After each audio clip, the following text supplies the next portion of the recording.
Right, so with that, we're now live. I'd like to welcome council members who turn out today. Thank you for that, and welcome the members of the public watching via the live stream, staff, and one of our dot presenters at this stage, and Mr. Davidson, who's going to talk to us shortly. So welcome everybody to today's council meeting. First off, we're opening with the karakia, and today it will be led by Councillor Maitland. Thank you, Councillor. May peace be widespread. May the sea be like brimstone, path for us all this day. With love, the seeds love, let us show respect for each other and find us all together. Thank you very much for that. Apologies, we have no apologies for today's meeting. So we'll move on to declarations of interest, and as usual, please ensure that's updated, that there are no changes being noted for today's meeting. There are no urgent items on to the end of the agenda. And so we'll move straight forward to the public forum and ask Mr. Davidson to come forward and talk to us, please. Welcome, Alan. Nice to see you. Thank you. You come up here, sit up here. That's it. Thank you.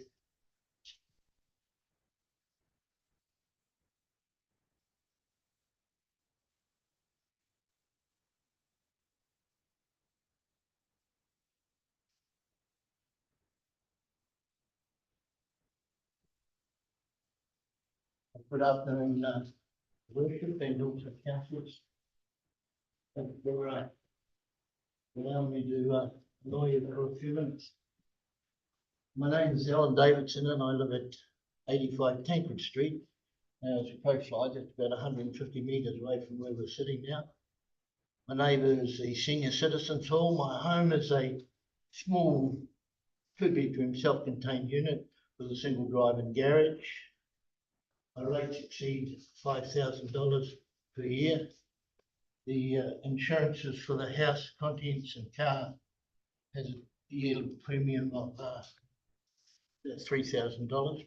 But I'm not here to ask for any money, and I'm not here to ask for a rate reduction. I'm telling you this because my experience as an elected councillor, which I was for about 18 years, I found that the council session here at 1 o'clock was tough to stay awake, so I thought I could provide you with a story you find interesting. Now, with all the drama that's going on in New Zealand, you know, I wrote this out a couple of days ago, what I was going to say. I was unaware of the storms that are currently up north, but anyway, I'll add my own piece. Because we've had storms in Banks Peninsula, we've had floodings in the Wairarapa and disasters up on the east coast in the Torowhiti and then Waimeka Gorge, Tiki Tiki, Otahonga, places you probably don't even know where they exist. And currently up in Northland, West Auckland, we've had fatalities in Mount Maunganui and also Welcome Bay and over in Tauranga, flooding in Christchurch, Westport, Nelson. The list goes on, but let me tell you about Hokitika. On January the 11th at 3:15 p.m, the storm hit this township. Probably lasted all of about 5 minutes. I was in the kitchen, I heard a large crash. I did a quick inspection, found nothing amiss, but I did see a large trampoline flying about 20 or 30 metres high in Tancred Street, and it came down and smashed a road speed sign. Then it disintegrated into the trees neighbouring behind the Catholic Church. I lost my TV signal. I'd been watching cricket, and so I went outside to check the TV satellite dish, and I was sort of shocked to see it severely damaged and large holes in my roof of the house and in the capping, and then also in the long run sheets of iron on the roofing. Now, to cut a long story short, I contacted a builder who inspected the damage. That was after I had got the fire brigade round. And the builder gave me a quote for repairs. And I contacted the insurance company who accepted the quote of just over $2,000. Now, where I'm leading to is that I used to be a landlord, and one of my properties was in the Buller district. In the light of the recent statement by AA Insurance, about not accepting coverage of properties in Westport. If the likes of that insurance policy had applied to the Royal and Hokitika, then I would have been out of pocket by about $2,000. The question is, so what did Westport fail to do to lose insurance? But more importantly, what does the Westland District Council have to do to ensure that the insurance cover is still able to be provided for this town and this district? Now, it's not an idle request. A number of us have investments in this district. Now, I'm not asking for any emails providing explanations, going backwards and forwards. I am asking for a he or a she from the likes of AA Insurance to stand up or sit up where I am now and explain to you what or where Buller failed to meet the mark. Get them to sit up here and tell you, explain it to you, because it would allow the Western District and the West Coast Regional Council to address matters which are of concern to the insurance companies. In other words, what do the insurance companies want you to do that would meet their criteria? Give the he or the she from the insurance company the right to stand up here and spell it out and not wait until it happens. It's not up to you to try and second guess what they're going to say. It's all very well and good for an insurance company to send an email or memorandum of and understand their situation. But it's a different matter when you've got to stand up or sit up and here in front of you and outline their requirements before the event occurs. It also allows you to tick off boxes. It allows you to put a line in the sand. So the first step in protecting our district, I guess, is what is wrong in identifying the person, all the insurance representatives from the likes of AA Insurance, and have he or she explain to you what Buller has possibly done wrong and what Westland is doing right to retain the insurance cover. It's not a matter of slapping ourselves on the back. We are currently building new houses, shops, accommodation behind riverbanks and seawalls. Surely we must be doing something right which satisfies the insurance companies. There are resource consent applications to extend the seawall protection, which is currently listed as temporary. However, I understand that funding was used to prop up a stage of protection of the riverbank, and I just wonder how the insurance companies would react if the district council insisted that the regional council remove protection rock from the beach, say between the likes of Stafford Street and Richards Drive. Does it make sense to spend money on removing protection? However, look, those are questions which could be clarified should you be given the opportunity to do that.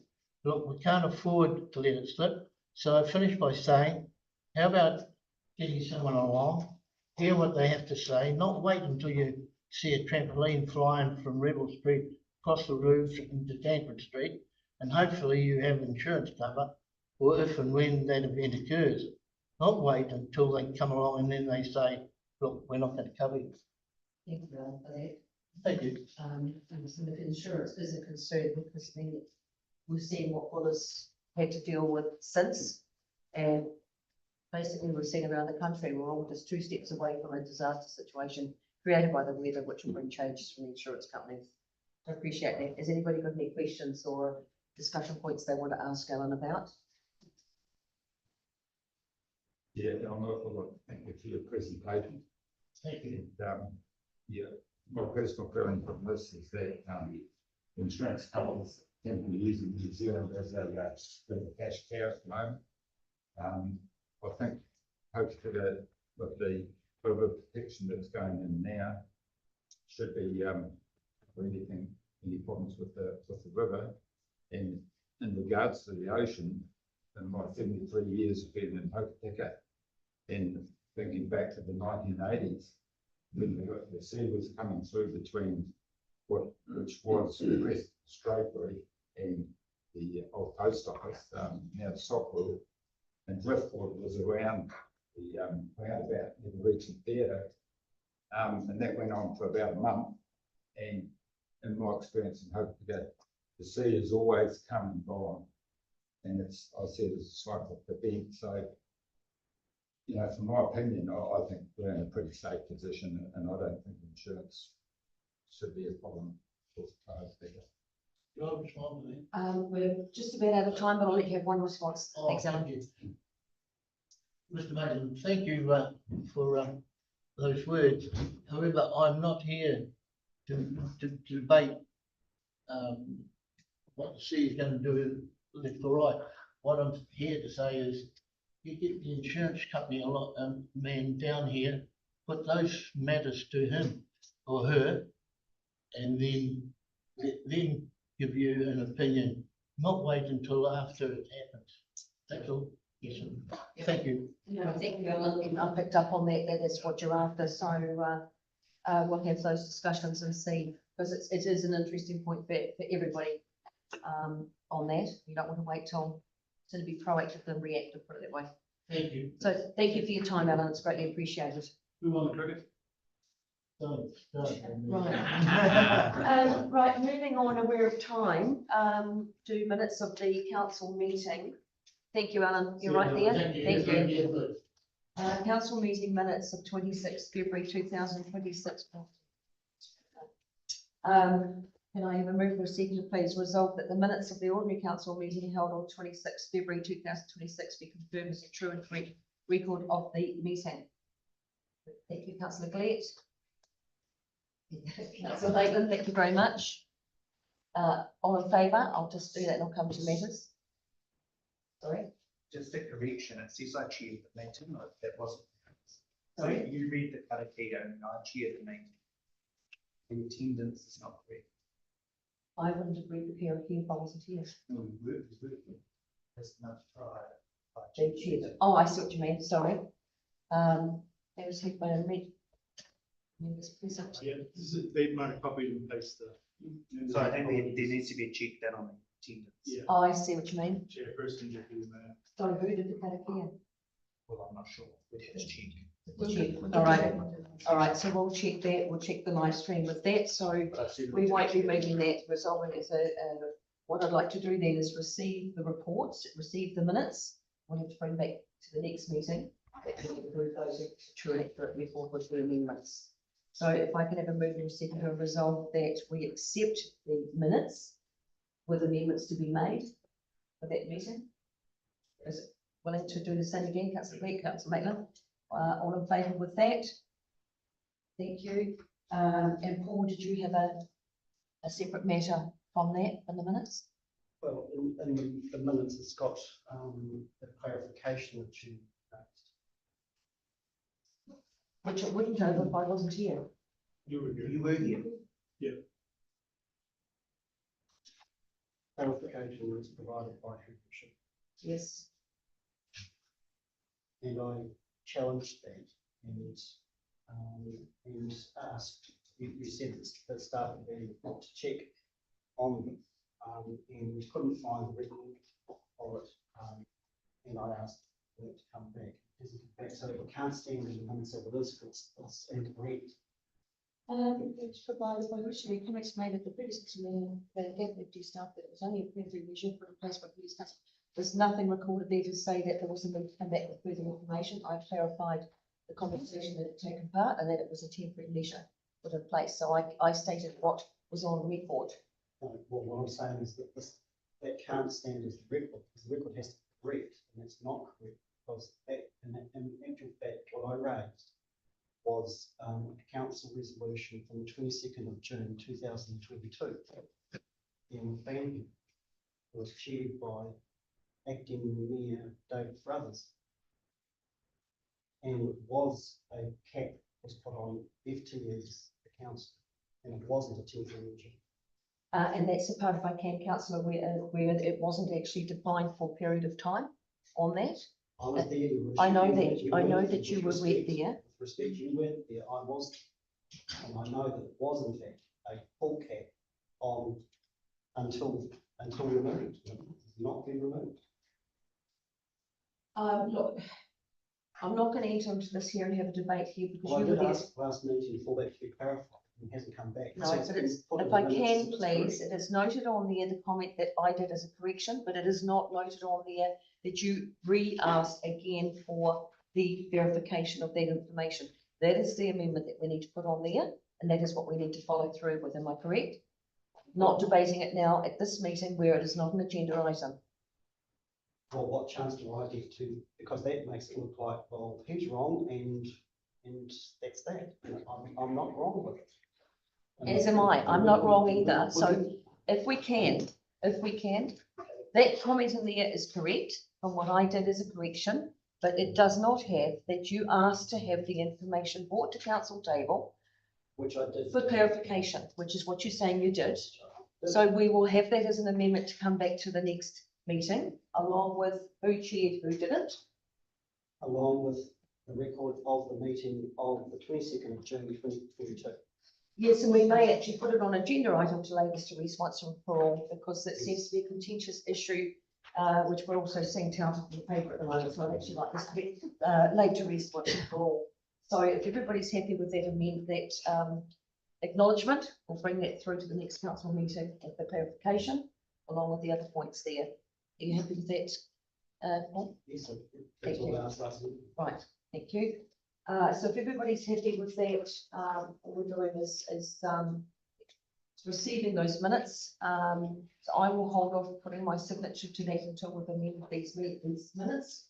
And I shall do that as a double hit next meeting. Thank you for that. Next on the meeting, on the agenda is the action list, and I'll pass over to Executive Barb to speak to that, please. Thank you. Thank you. Bishop, there are no currently outstanding actions on the list. There are some huge ones and there are two that are being brought to this meeting. So there's nothing for me to talk to on this action list.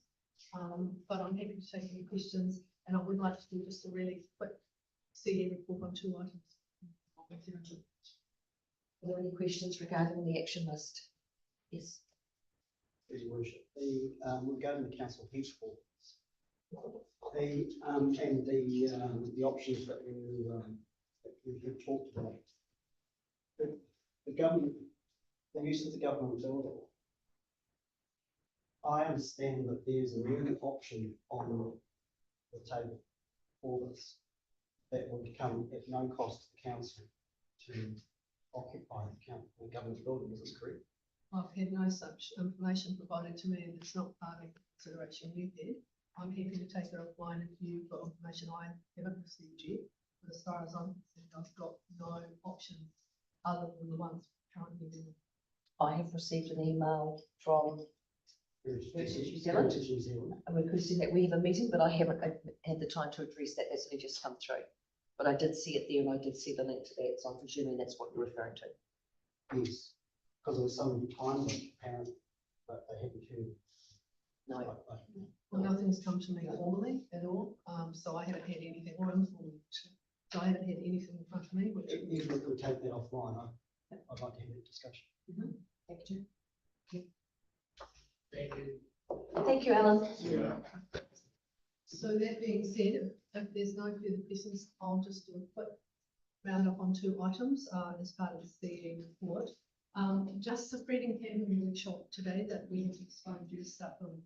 I'm sorry it was such late notice. We have had problems both with staff illness going through the building, but what it did do was provide us, we had some quite late submissions today, but we'll feed that into the future workshop. We'll be putting in a new date for you folks so we can have an important conversation ahead. But we've actually had some more submissions this morning that have come through. So that's opportune for us. We'll build that all in so we can have a full discussion around that.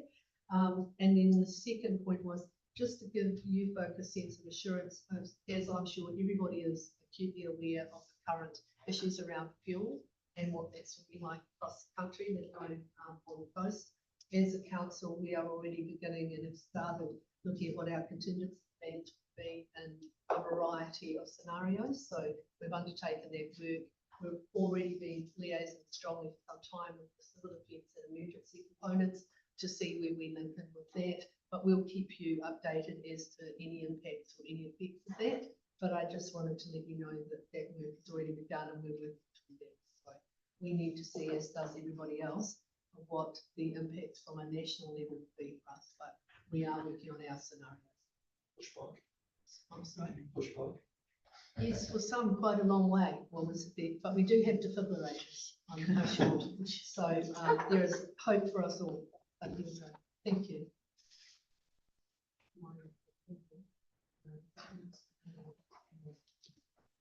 Just Just as a follow-up to before we sign off on Barb's action list report on Barb's comments on fuel.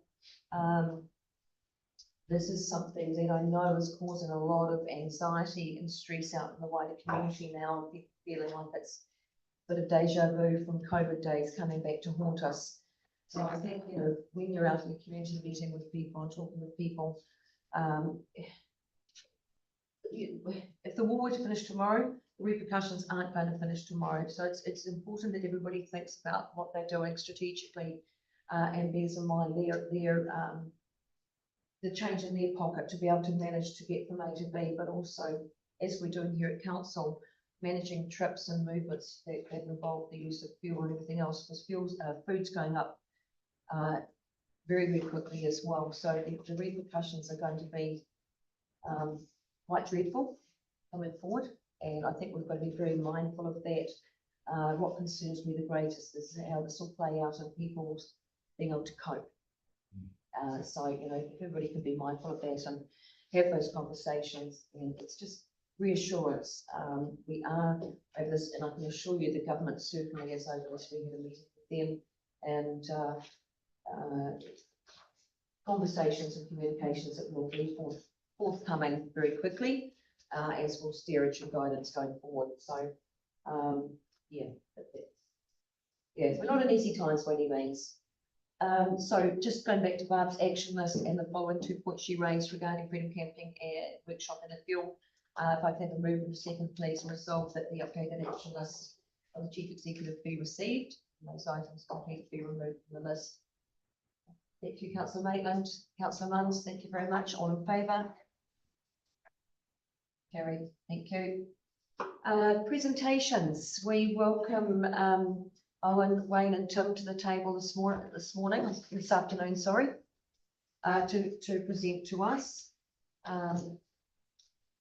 Welcome, guys. We're just getting your presentation set up, which is going to be on the screen for everybody. Nice to see you all here representing the entire Western District. Kia ora koutou. Well, the presentation is coming. Thank you very much for making the time to hear. I'm Owen Kilgour, Director for Farm Conservation across Western South Island. Kia ora koutou. Wayne Costello, I'm the Operations Manager from South Westland, based in Franz Joseph.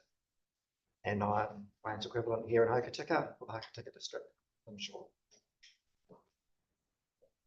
So, yeah, of course, we've had a long working relationship with many of you, but some new faces around the council table as well. So I thought I would take us briefly on a bit of a whirlwind tour of DOC across the region and what we do to get as quickly as we can to Wayne and Tim talking about what happens here within their districts and your district, sure where the most interest is, and take any questions. And we have shared a broader presentation via email for you, but I'll go for a bit of an abridged one today. So DOC on the West Coast, we're responsible for managing 1.9 million hectares of public conservation land and here on the coast, that's 84% of all the land here, and nationally 25% of all conservation land is on the West Coast. Our regional office is in Hokitika, and then we've got 4 operational districts, of which Wayne and Tim are managers of 2 of those. We've got 5 field centres and approximately 150 staff across the coast, so reasonably a large employer as far as the coast goes. We work closely with our treaty partners at Hautini Ngāi and of course with them being mana whenua on the coast, and also as required by the Conservation Act, which is requires us to give effect to the principles of the Treaty of Waitangi, and that is one of the stronger treaty clauses across legislation. So we've got 5 national parks here on the coast, 5 marine reserves, and further south we've also got the Te Waihi Pounamu World Heritage Area. So key things we do, conservation of natural heritage, so biodiversity, and there's a couple of sort of real key approaches to that. One is managing species directly in a more hands-on way, so we do that across a number of kiwi species, and particularly Southwestland. We do likewise for seal, skinks, and a few other species as well. And then more broadly, at a landscape scale, we manage threats. So predators over a big area, primarily with our aerial predator control program, and we work really closely with Osprey and their TB3 work to remove possums, and that map is where we've done work across the last year. We also do a lot of trapping, and that's generally to protect particular species, so down in Haast, with kiwi, and also where we're looking to protect seal as well. Wild animal control is something we do a lot of as well. So goat control, we focus primarily in national parks. We also control tahr in Southwestland, and pigs. The only area that we do routine pig control is up in the Heaphy, but we do respond to illegal releases of pigs as well. And this is a massive space. There's probably across the country a need to do a hell of a lot more work, but it is sort of constrained by resources, and for that reason we focus our efforts where the highest conservation values are and where the highest impact on these species would be. I just note we do not do deer control on the west coast at the moment. They do in some other parts of the country, and we know that this is definitely a topical subject at the moment. And lastly, in the threat space, we do a lot of weed control work as well. In the last 12 months, around 20,000 hectares of control, and some of that is aligned with the regional council's pest management plan, which they're updating at the moment, so targeting particular species, and others more focused on the area which the values in place.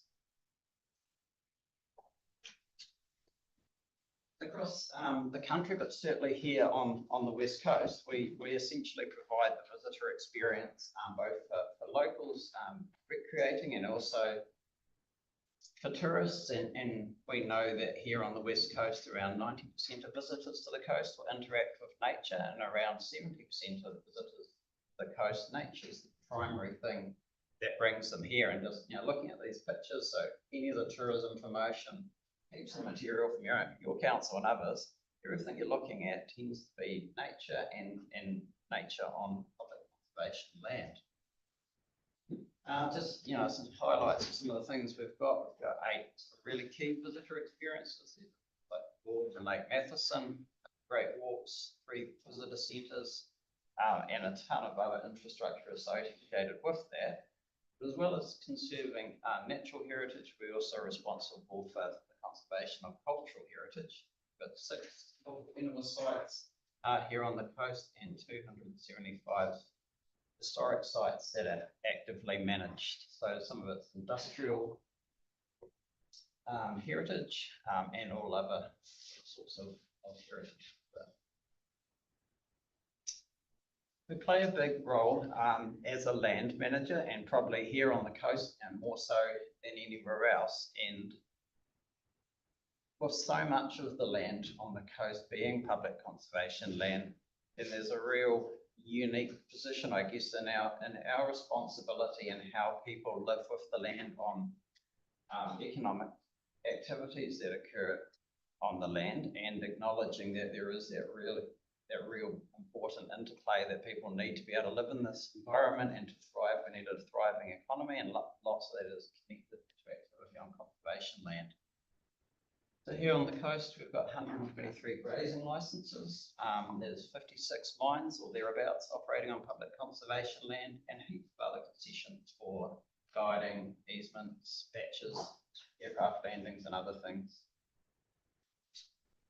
Sort of sticking in the land management, the regulatory and the economic space. So fast track legislation is probably something that's quite topical on the coast at the moment for a number of applications underway or pending, and just to clarify DOC's role in that legislation, we provide technical advice to the decision-making panels, and with that, we also contribute to, should the panel be inclined to grant an application, what conditions would come with that, both in terms of the conservation act authorisations and in the resource space as well. Stewardship land, just a really brief update on that. So stewardship land is land managed under the Conservation Act that is yet to receive a classification sort of commensurate with its values, and there's been a process run over a number of years to make recommendations to the Minister of Conservation to make decisions on possible classifications, so that work has been done. Draft notifications have been publicly notified and the Minister's made decisions. The next step in that is the plan for implementing the Minister's decisions. And lastly, on our conservation management strategy, so in terms of the hierarchy of legislation and statutory documents, we have a Conservation Act, and we've got Conservation General Policy, and at a local level, we have a Conservation Management Strategy that guides our Conservation Act goals and how land is managed here on the coast. That document's about 15 years old. They intended to have a lifetime of about 10, and we were in a process of updating that document, working together with both the Ngāi and our West Coast Conservation Board. We've made the decision to pause that piece of work, and the reason being that the government is currently working through possible changes to the Conservation Act. And so while we've got, I guess, that uncertainty in that space, it hasn't made sense to continue with the CMS review. Last point for me, we spend a lot of our energy in partnering and working closely with others, so there's a real powerful opportunity in central and local government and communities working together. When we do that, get a lot more done. An example is working with your staff to replace your bridge at Hokitika Gorge, where we work together, the council's application to MB to get funding to do that, and then DOC's contribution in kind was to have our engineers design the bridge and project manage it. So a heap of sort of different examples on that screen, but this is the real opportunity, is how we keep working together to get best outcomes close. I'll hand over to Tim. Well, thanks everyone. Nice to see some familiar faces. Like Owen says, I've got the privilege of managing the Hokitika district. Up on the screen, our patch, I think this room is familiar with that. Hopefully many of you living in it. So yeah, within that Taramakaota, Waidaha bracketed area, we've got parts of Arthur's Pass National Park, the extensive area which is currently stewardship land in the Hokitika backcountry. But what tends to get overlooked is some of those really high value areas sandwiched in between. We've got a lot of really high value lowland forest ecosystems that would be the envy of anywhere else in the country and probably have World Heritage status. But because they're here, we take them for granted a little bit. The Canary Potocarp forests, and then all the large wetlands, Grove Swamp, Shearer Swamp, Toad Lagoon, that whole network. So we've got a lot of high value, highly natural areas left within our district. The team that I've got in Hokitika is a little bit different than the other 4 districts. Got 15 people that you could argue are the district team that work under 3 functions, being the community work, which Owen described, which is around those people wanting to undertake activities on public conservation land. And so that's the mining and the grazing, but also they do the engagement work with our local community. And we have a biodiversity team that, in our case, looks after the Blue Duck project is a large part of that, and the Kapitia skink. And then we have our visitor and heritage team. So about 15 people, including 3 principal rangers and myself, who lead that team. And then over and above our district team, we have, because we are centrally located, we have 7 sort of regional specialist roles in our team, sort of covering marine. Local celebrity Don Neal's our marine reserve ranger, who's got a responsibility across the region. And we mirror that with freshwater. We have a centrally located building team that do a lot of our capital works to keep the visitor infrastructure going. And recently we've added a heritage ranger to that, another specialist role, and that wild animal work that Owen talked about, largely the goat work, is coordinated from my team as well, so we have to involved with that. I guess we're upstairs in the ASB in terms of where we live currently, or ending up back on the Saul Street corner at some point. And then there is those regionally based staff, regional and nationally based staff that are also here, which are currently over in Saul Street. So there's kind of that division at the moment. There's quite a lot of dock staff from Hokitika. About 2/3 of them are part of the regional and national teams, Saul Street, and then there's our group, which is the district operations team in the ASB building. I guess on our highlight reel there, I won't talk to all of them. We've got 7 of those active mines within the Hokitika district. They're all small scale gold mining. Our FEO work, we have a national role for FEO conservation within the Hokitika district. There are 8 sites nationally managed to ensure the security of blue duck, and we've got one of them here, the Central Westland site, sort of all the catchments between the Sticks right round to the Deception have now got a level of protection through trapping to look after at least 50 pairs. And then we have our own unique skink, being the Kapitia skink, which has got a very limited distribution between Acre Creek and Kapitia Creek on the coast of Awatuna. I won't speak to all of those, I know we've got quite a limited time, but we're really proud of our backcountry capital title that we've received from the backcountry community of New Zealand. We've got a huge amount of infrastructure in the backcountry, 70 odd huts and 300 kilometres of track, which puts us pretty uniquely placed to take advantage of the what's currently called the slow stewardship areas, which I'm referred to. In next slide. So we do have a plan, and we've sort of implemented a new planning system in the department recently, which gives us some focus for out to 5 years. And unsurprisingly, most of the things on that plan are what I've already talked about. Both protection of those natural values. Really, Otira is high up that list in terms of that natural highway across the Alps and the Rata up there, keeping that on our list.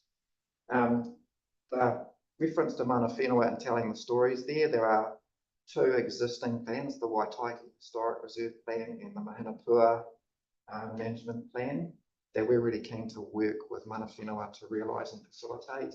And then, as Owen said, the Stewardship Land Review has identified the Hokitika backcountry to be gazetted as a historic reserve, Tauranga i Toru. Really excited about that and the potential that has to celebrate that area and tell those stories. So, yeah, really keen to work on that. And that backcountry network that we're very proud of gives us some challenges in terms of the infrastructure and maintaining that infrastructure. So we're really keen to explore ways of maintaining that through some sort of third-party opportunities. That's mostly it. While I was here, I just wanted to acknowledge that we're across the road almost, and we really recognise that our 2 teams don't really work together, the Western District Council operations team and ours, and sort of I've been having conversations with Earl and Vern and Lee and others about just getting more familiarity. I think we'll talk to you about it as well, and getting together so we actually know each other and what we do, because there's lots of opportunity for collaboration. Owen's identified, we had that great example with the bridge at the gorge, but there's also the Wilderness Trail to celebrate. There's other bridges, there's always bridges. There's the Mahinapua Historic Bridge, which we'll have to find a solution for in the near term. So I thought, and we have agreed, that getting people knowing each other and working more closely together. So yeah, to that end, I'm going to get in touch with Barb about the 22nd of April, Conservation Week. Yeah. So that's about what I have. Thanks, Doug. Mike. Kia ora koutou again. Yes, so I've taken a slightly different focus. So there's 3 sort of key changes or approaches that we're going to sort of look to change over the next 5 years that underpin our work, but they highlight, I guess, us trying to sort of prepare for a different future and recognising and being honest about that. So I'm going to talk about the future of tourism as we sort of see it in South Westland, embedding predator free, which is a huge project down our way, and the World Heritage Area status. So what's changing for us? The glacier story is definitely changing, and I think we have to be honest about that. glaciers have been retreating for some period of time. I don't think it's a coincidence, but it started about when I arrived in 2008 and has continued since. So we really have to think about what that means for Glacier Country and for, I guess, what is the engine room of tourism to Westland. And for us, that means that the story's got to be broader than the glaciers. It's got to be about te taio, or nature, World Heritage values, and place-based experiences. So why does this matter for Westland? A diversified visitor offering means that you can offer all year round tourism opportunities. And so that means longer stays and reduced vulnerability, which is what we've got at the moment, because it's quite a specific tourism season for us. Honest storytelling and credible planning for the future protects the reputation of the place and the district. And that's not only for the department to do in terms of our planning for the future, but also it links in with what the council has to do as well for planning for that future. Because Franz Joseph and Glacier Country has to be ready for that future. And for that to be the case, we need high quality planning by both the council and the department. What it means in practice is a shift from come and see the ice to come and experience the place. So longer term nature-based experiences, which are underpinned by the work that I'll talk about next as well. We need strong alignment across the community and with the council, iwi and tourism partners for that visitor planning, and we're certainly starting to work in that space. But that also, I guess, needs to be matched by the council and what you're doing in that space as well for infrastructure and that master planning for Franz Joseph. So the key message here is we're changing the story without losing the place. We're protecting the integrity while supporting livelihoods of Glacier Country. Predator-free South Westland. So it was a project that kicked off a number of years ago, 5-6 years ago now, and it's got to be embedded as the way in which we sort of lead our lives down there, looking after that predator-free status. It's about 114,000 hectares of land in between Southern Alps, Ka Tiritiri o Te Moana, and the ocean, in between the Whataroa rivers and the Waio rivers. And the work is pretty much done in terms of the first up elimination, just the Whataroa farmland to finish. And beyond that, we're really moving into what we're calling the protection or the maintenance phase, and that's going to become our BAU. So we're transitioning to that now. And that predator-free South Westland status really does underpin and support that change I was just talking about in transitioning to a nature-based experiences in and around Franz Joseph. And a lot of the businesses that do that sort of work already, like Sapora and Suede at the boat tours out of Okarito, that's a key part of what they celebrate when they take people out. So the next phase is defence transition, and that's got to become business as usual. So why does it matter to Westland? Healthy ecosystems underpin tourism, community pride, and our future opportunities.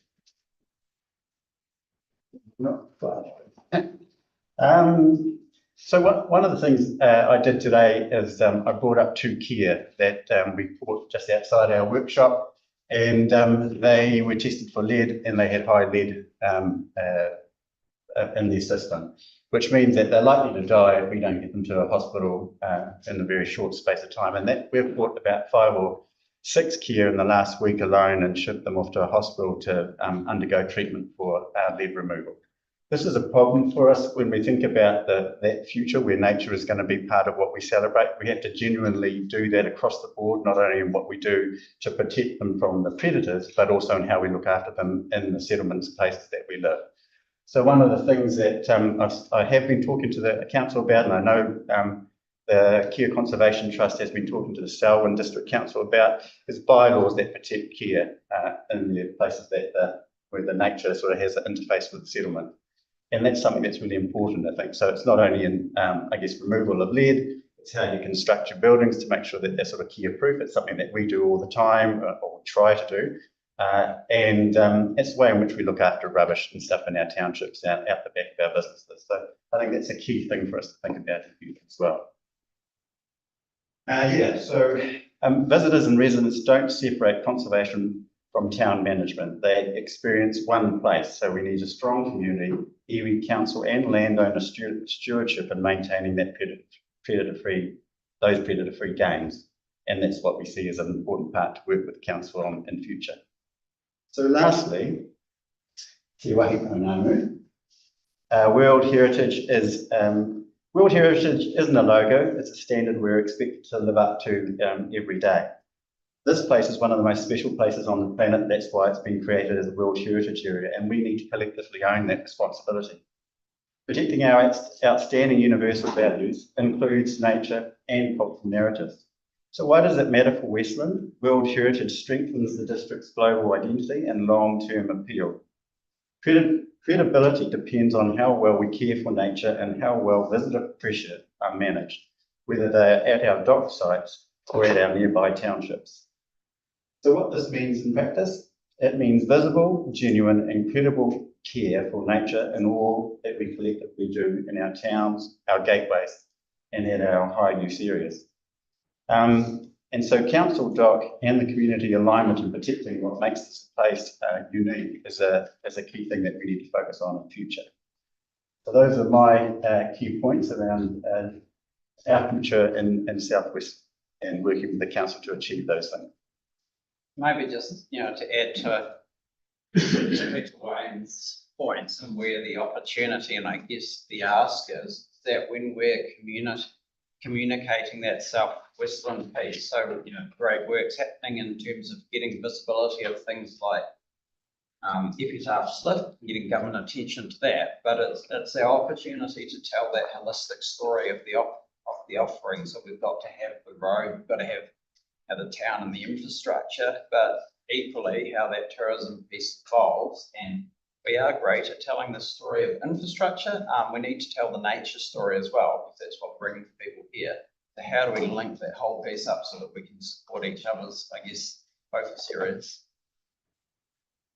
Thank you guys for that. It's great to see you back here to us again. Bringing when I think back years ago, it's such a transition of focus for DOC, not just us, but DOC as well, where we're going. And I think what I've noticed the most, probably in the last, escalating, I'd have to say, probably in the last 4 years, is the transition of our tourists here. It's not about the glacier experience anymore. It's actually about the environment, about nature, and about our untapped natural environment we've got. That seems to be the key thing that's bringing people here. And I think that's wonderful, because it means the work you're doing is working. That story's changing, and the reliance is less on the glaciers. And it's good to see too the paper that's come out with feedback from the helicopter businesses about the landings on the glacier, etc. Wayne, you gave me the heads up that was coming. It's good to see that that's, it's in front of them as well. And just with that too, is that protecting World Heritage status is something that I'm acutely aware of. And Owen, we've touched on this regarding freedom campers, and I would like to be sitting down with you guys, because we've got a serious problem on how we protect our World Heritage status from being undermined by some of our travelling sector. And I think we need to sit down and have a collaborative discussion with you guys on your perspective and point of view of how we can perhaps mitigate some of the issues that are there together. You'll see things that we don't and vice versa. So it'd be really good to sit down with you guys as we work through how we manage this going forward, because that to me is probably one of the biggest challenges we've got that can undermine the good work you guys are doing, promotion that our eyesight and everybody else is doing. But it's the one thing that sort of takes that whole experience. But thank you for coming today and presenting. That's greatly appreciated. Councillors, questions, comments? Yeah, thank you. I was just wondering, does DOC have an app where you can say, for example, you see some pampas grass growing somewhere, you can just press on the app and you guys know, just for the public to let you know what's going on out there? What Western District Council has one, say for example, we see some infrastructure that needs repair. Members of the public can use that app to show council what the problem is. Do you have something like that? Well, I'm not aware of such a thing, but taking a photo and sending it to us, the photo would be geo-referenced, and we're definitely, if it was pampas in Southwest, we'd be keen to know. And any other sort of unusual looking thing. I think what we learned from the Kiwi Puku Puku discovery was, there's things out there that anyone can find and help us discover, and whether it's a weed or a new species, that those observations are incredibly important. There is the iNaturalist portal, Greg, for putting that information in, but it's getting that talking to our systems. I know there's some work going on at the moment to try and make that better, and part of our plan is a lot of it's around weeds, to be honest, but the Hokitika district to retain that naturalness, so we're doing quite a bit of work on that at the moment. I must say that the bird life is quite prolific in southwestern Mountain. What it was too, it's just stunning. Stunning. Yeah, you used to hear kakariki in town, and you hear them just outside the office flying by all the time. It's pretty cool. Yeah, and we've got a falcon nest up behind our place in Waitingi, and we've got more hawks visiting very regularly, so it's really nice to see them back and it with a solid base there. It's great. Go 1080, mate. Oh, shut Had to poke the Yeah. Paul. on 1080. No, I wouldn't do that yet. I was pleased that Tim raised about, or just touched on Tarahangi Toru. Because this was, for us, this was the major gain of the stewardship land decisions, and it kind of got overwhelmed by all the other announcements with the stewardship land, and people don't realise the extent of it. Whereas in fact, Tarahangi Toru is all of that beautiful, captivating view of the mountains that Hokitika enjoys. That is Tarahangi Toru, and that's only part of it. So it's everything that goes from this view that we see out here from the Whitcomb River right up to the Ahoda River, Grey Valley, is Tarahangi Toru. People don't understand that that's the extent of it. And so it's a really significant gain. It's probably the biggest gain for iwi since the Ngaitoa settlement. In fact, bigger than gains we made in the Ngaitoa settlement. And it still remains as Department of Conservation land. It's the management of that is what iwi are going to have a big say in. And so that's what's coming. That's the next phase that Owen was referring to, the implementation of the stewardship land. And so Tarahangi Toru just signalling that, there will be a whole management plan for how that will be, which will be to allow, what the activities and recreation that goes on up there now, and the management of tar or whatever in that whole area. So it's a major piece of work, but it just, as I said, it went under the radar with a lot of the other announcements with the stewardship.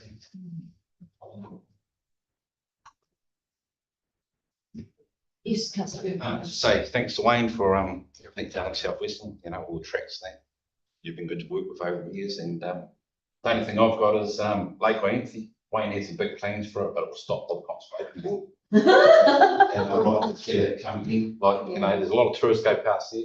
Takes the pressure off the glacier. So anything that can be done there, it's an untapped lake, really. Yeah, they have. But, yeah. There were big plans, wasn't there?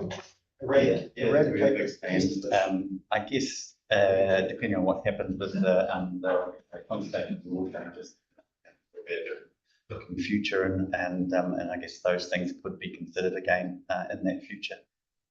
Funds willing.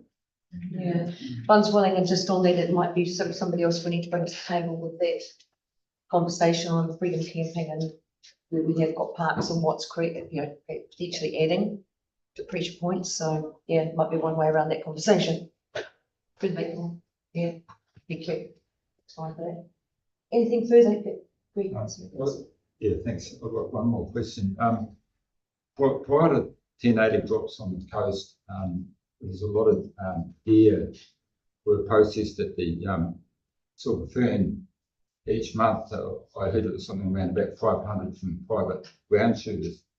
I just wondered if DOC would consider having an area that's sort of close to Hokitika as an experiment, where 1080 was applied, that ground shooters after a period of time good ground shoot animals and have them processed locally.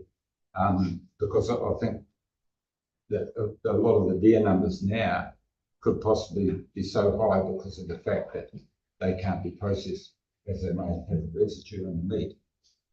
Is there a possibility of doing something like that? So on that wild animal recovery space, so it does still occur, and primarily these days that's using helicopters. The biggest driver of when it sort of does or doesn't occur, it has been the economics of it. And so COVID really put pay to it because the main export market was into the European restaurants. There is quite a bit occurring again, but if we were to come back to the map of where we do use 1080 as aerial predator control, they're big areas, but overall it's a relatively small percentage. So already, Hokitika backcountry does not receive much, and there has been quite a lot of wild animal recovery from this area using helicopters again. So I wouldn't say that it was a limiting factor, across the board and the ability to do that. There's other things that influence it, and the biggest one really is the economics of it. And I think you'll find just on that, councillor, is that that's actually not a contributing factor for it, because the deer population's escalating again as it does, because the feed is superb and they're grazing on farm pasture now too. But there's several hunters in this room here that know full well that once that waiting time's gone, the access to the deer is unlimited. Where Silverfern Farms used to process those, they actually went to Timaru, because I actually ran a game depot in the South Westland, and they went over there for processing, and that access is opening up again currently. So there will be the ability to process again over there, but it's a means of getting the stock through that place. Yeah. So there are local processors that will do it, as we've got with the game to game at the moment, as a means of feeding the community that's struggling. There's processors around that can do that legitimately. Sorry, I'll just go to Councillor Vet first, because he's been waiting. I just wanted to acknowledge the huge job you guys are undertaking. It's a huge area to manage, and you've got a passionate team that is working hard and deeply under-resourced, and I think that's a priority for the conservation estate to be funded more and more. And I'm really interested in the idea of the council and DOC working together for the future, because the asset is going to be more and more important for the future of this region. I'm just curious on a small point, the cycle trail through Mahana River. What are sort of the plans for the section of the cycle trail through there in terms of track build and quality and upgrades, anything? Thank you. Can we bring that to another discussion another time with the local trial, because we've got an agenda to stick to, and it's one that does involve further discussion that's worth about 2 hours. So perhaps if we can bring that to the table. On the broader. Yep, rather than get into finer detail. Obviously we've got a ton of work to do, and there's a lot of funding needed. To do that, we know that nationally around $2.3 billion would need to be spent to serve everything that needs protection, and we're probably funded for around 30% of that. And so, there's a couple of things in this. One is that conservation is everyone's responsibility, and there's opportunities for many to contribute, and many do. But secondly, our direction from our minister has been to focus on generating revenue so that we can invest that into conservation. And that's why we're looking at things like paid car parking and other initiatives like that. So they might jar, but they're there for a really important reason. It's because nature needs our help, and there's got to be mechanisms to get there. Thank you. I'll take one more and then we'll. Yeah, just a brief point, to the chair, when it comes to partnership between DOC and Western District Council, is there any teaming up right now when it comes to, say, plantings in the urban areas? When we do, that could be an easy way to work together when we do parks, preserves, even just a little plantings around the towns. Yeah. It's a conversation for DOC, not staff. Yeah. Oh no, I was just saying that'd be might be a good avenue to work together. Be an opening. Thank you. Thank you, gentlemen, for coming today. And giving us your time. It's great. Nice to see you again. We look forward to continued good working relationship. Yeah, thank you, and please do keep engaging with myself, Wayne, in. Okay. Thank you. Thanks, guys.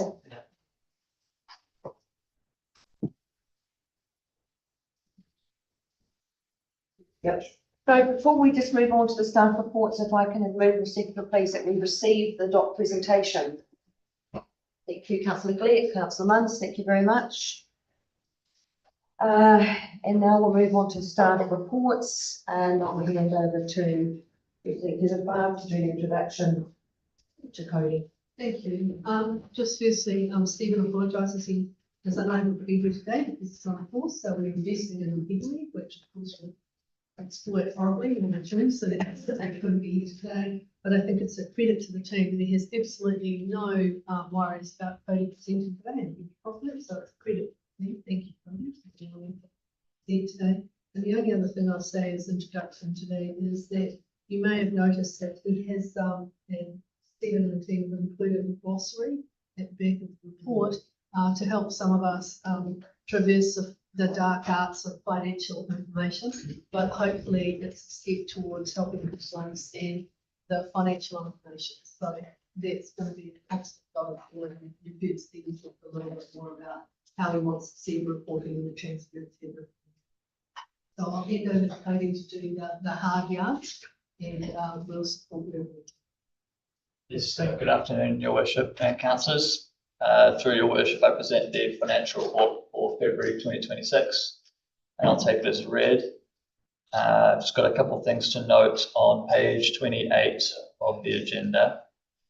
It's the debtors page. We've got some grants outstanding listed on there. I can confirm that the Hokitika swimming pool grant, 138,000, has been paid in March. The Hokitika Airport project milestone 2 claim has also, for $500,000, has also been paid. And I just want to mention as well the NZTA claims, because you might be wondering what that red value is, the negative 49,000. So since last month, we've updated our sort of invoicing process for NZTA claims, and mostly just to make them not only more accurate, but also more frequent. And so that's negative 49,000 represents a credit, just to bring the grants outstanding in line with what's actually receivable. And as Barb said as well, I just touched on with that dashboard glossary on page 32. Yes, that's mostly just to help explain some of those terms used in the dashboard, because it is understandable that a lot of those terms were very much accounting jargon, not really easy to decipher what they meant. So yeah, hopefully that will help explain what the figures mean and where they come from. Other than that, I'll take the report as read, and through Your Worship, I'll take any questions. Thank you very much, Cody, for that. Questions, please. Oh. Through Your Worship, on page 23, it just refers to the $8,000 extra spending on electricity costs for the Hokitika Hokitika water treatment plant. And I'm just wondering if that's been apportioned to Western Dairy as well. Well, that's a lot. Probably not quite the appropriate terminology. Right. I might need to hand to Earl to talk about that in terms of, I don't believe it's so much an apportionment as it is just an increased value across the waste, the water treatment plant. It's not attributed to any one area. No, it's not. We don't apportion out to our suppliers as such. It's just the cost that goes through the plant, and then it's recovered for standard charges. Through Your Worship, with the, I mean, that's quite a jump, isn't it, in electricity costs? Well, it was due to higher increasing volumes. A lot of that volume surely would have been more at the dairy factory than at household tap. Volume, through the chair, yeah, volumes have increased, but the line, it's processing that causes cost to increase electricity fixed. You know, there's not, the amount that's being processed isn't that much greater than what was previously processed. It's just charges from the electricity supply. So it's not because of quantity, increases in quantity, it's increasing in power. Oh, okay, because it says due to increased usage. Yeah, it's getting used heavier at this time of the year, but it's not apportioned directly to excessive amounts. So it's the usage of words that's, yeah. Yeah. And perhaps we could be a bit clearer than Yeah. that it is, because increased usage and associated cost reduction, because I think that's the important part. Yes, the usage has gone up, but actually the costs associated with the increased costs from the producers that bring back. And just in case there was any conversation, we are currently, as we do, we have a good linkage in with the treatment plant, with the mill treatment plant, and we're currently just beginning our negotiations. So that'll be a report that will come back to council as well. Right, so that would be through which that would be time to raise that. They're all part of the negotiations. And price has gone up as well, so Yes. therefore It all charges forms, that way. all forms part of the negotiation rate. Any further questions for Cody? Sorry, councillor Maitland. I was just wondering, all commercial water charges, are they on a meter? Like a water meter, the usage? Through the chair, not necessarily, no. We're working our way through that system, but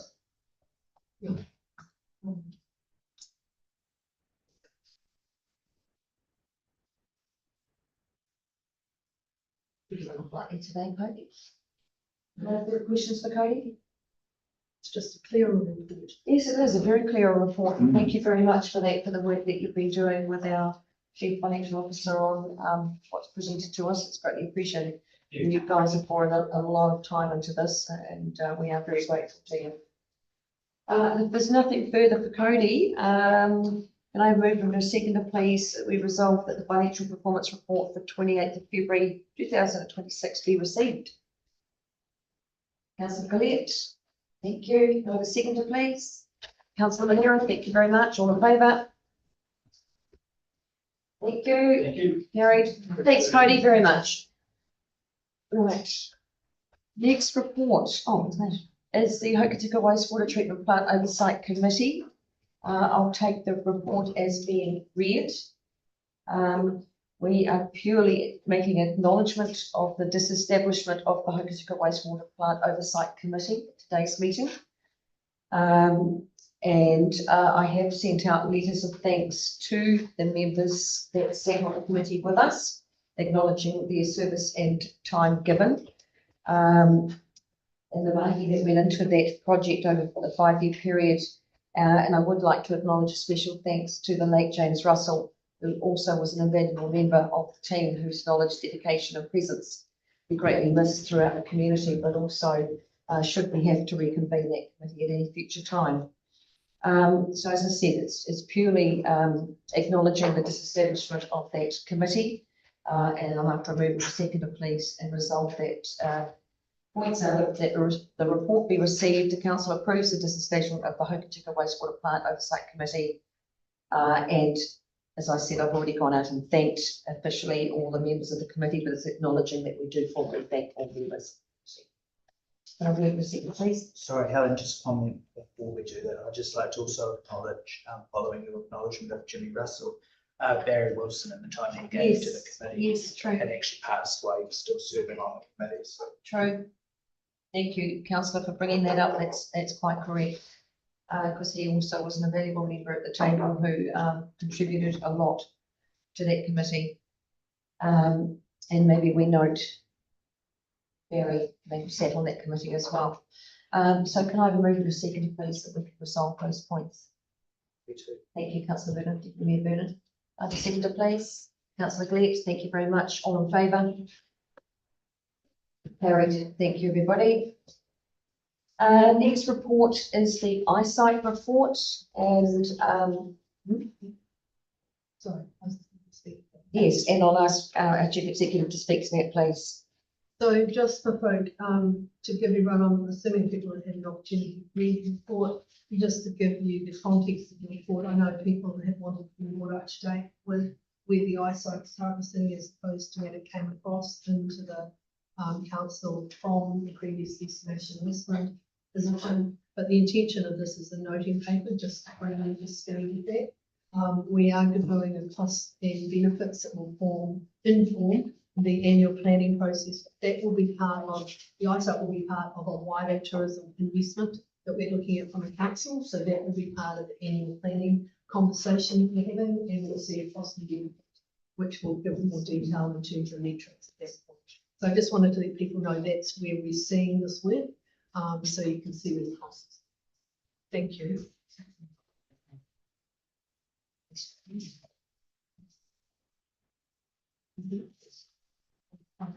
Sorry, through the chair. Right, Paul. This one. Yeah, so through the worship, so it refers to in 2.7 to the chief executive convening a working group. Who was that meeting? If you remember, through the chair, if you remember, we started, it's an internal work group. So at the moment, I've got the GMs that are responsible for respective areas. So I've got the business enablement manager, I've got the CFO, I've got myself, and I've also touched base with some staff that are giving us technical support in terms of what are all of the grants that are coming through in the tourism experience. We did have to change a little bit because I think there was some conversation earlier in the last training about a bit of a worry about where the group would be working as the external, internal, and it's definitely an internal working group from start. Okay, because this is a long way removed from the discussion that we had at council about the future of the eyesight. And this paper is not intended to provide you with a future vision for the eyesight.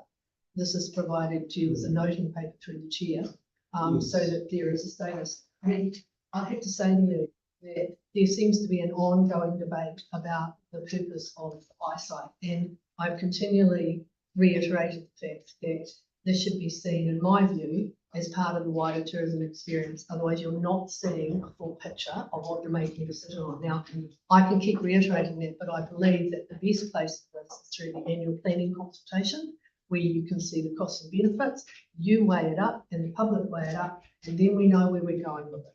Because these services, irrespective of what we label it as, actually, in my view, will still need to be provided in one way or another.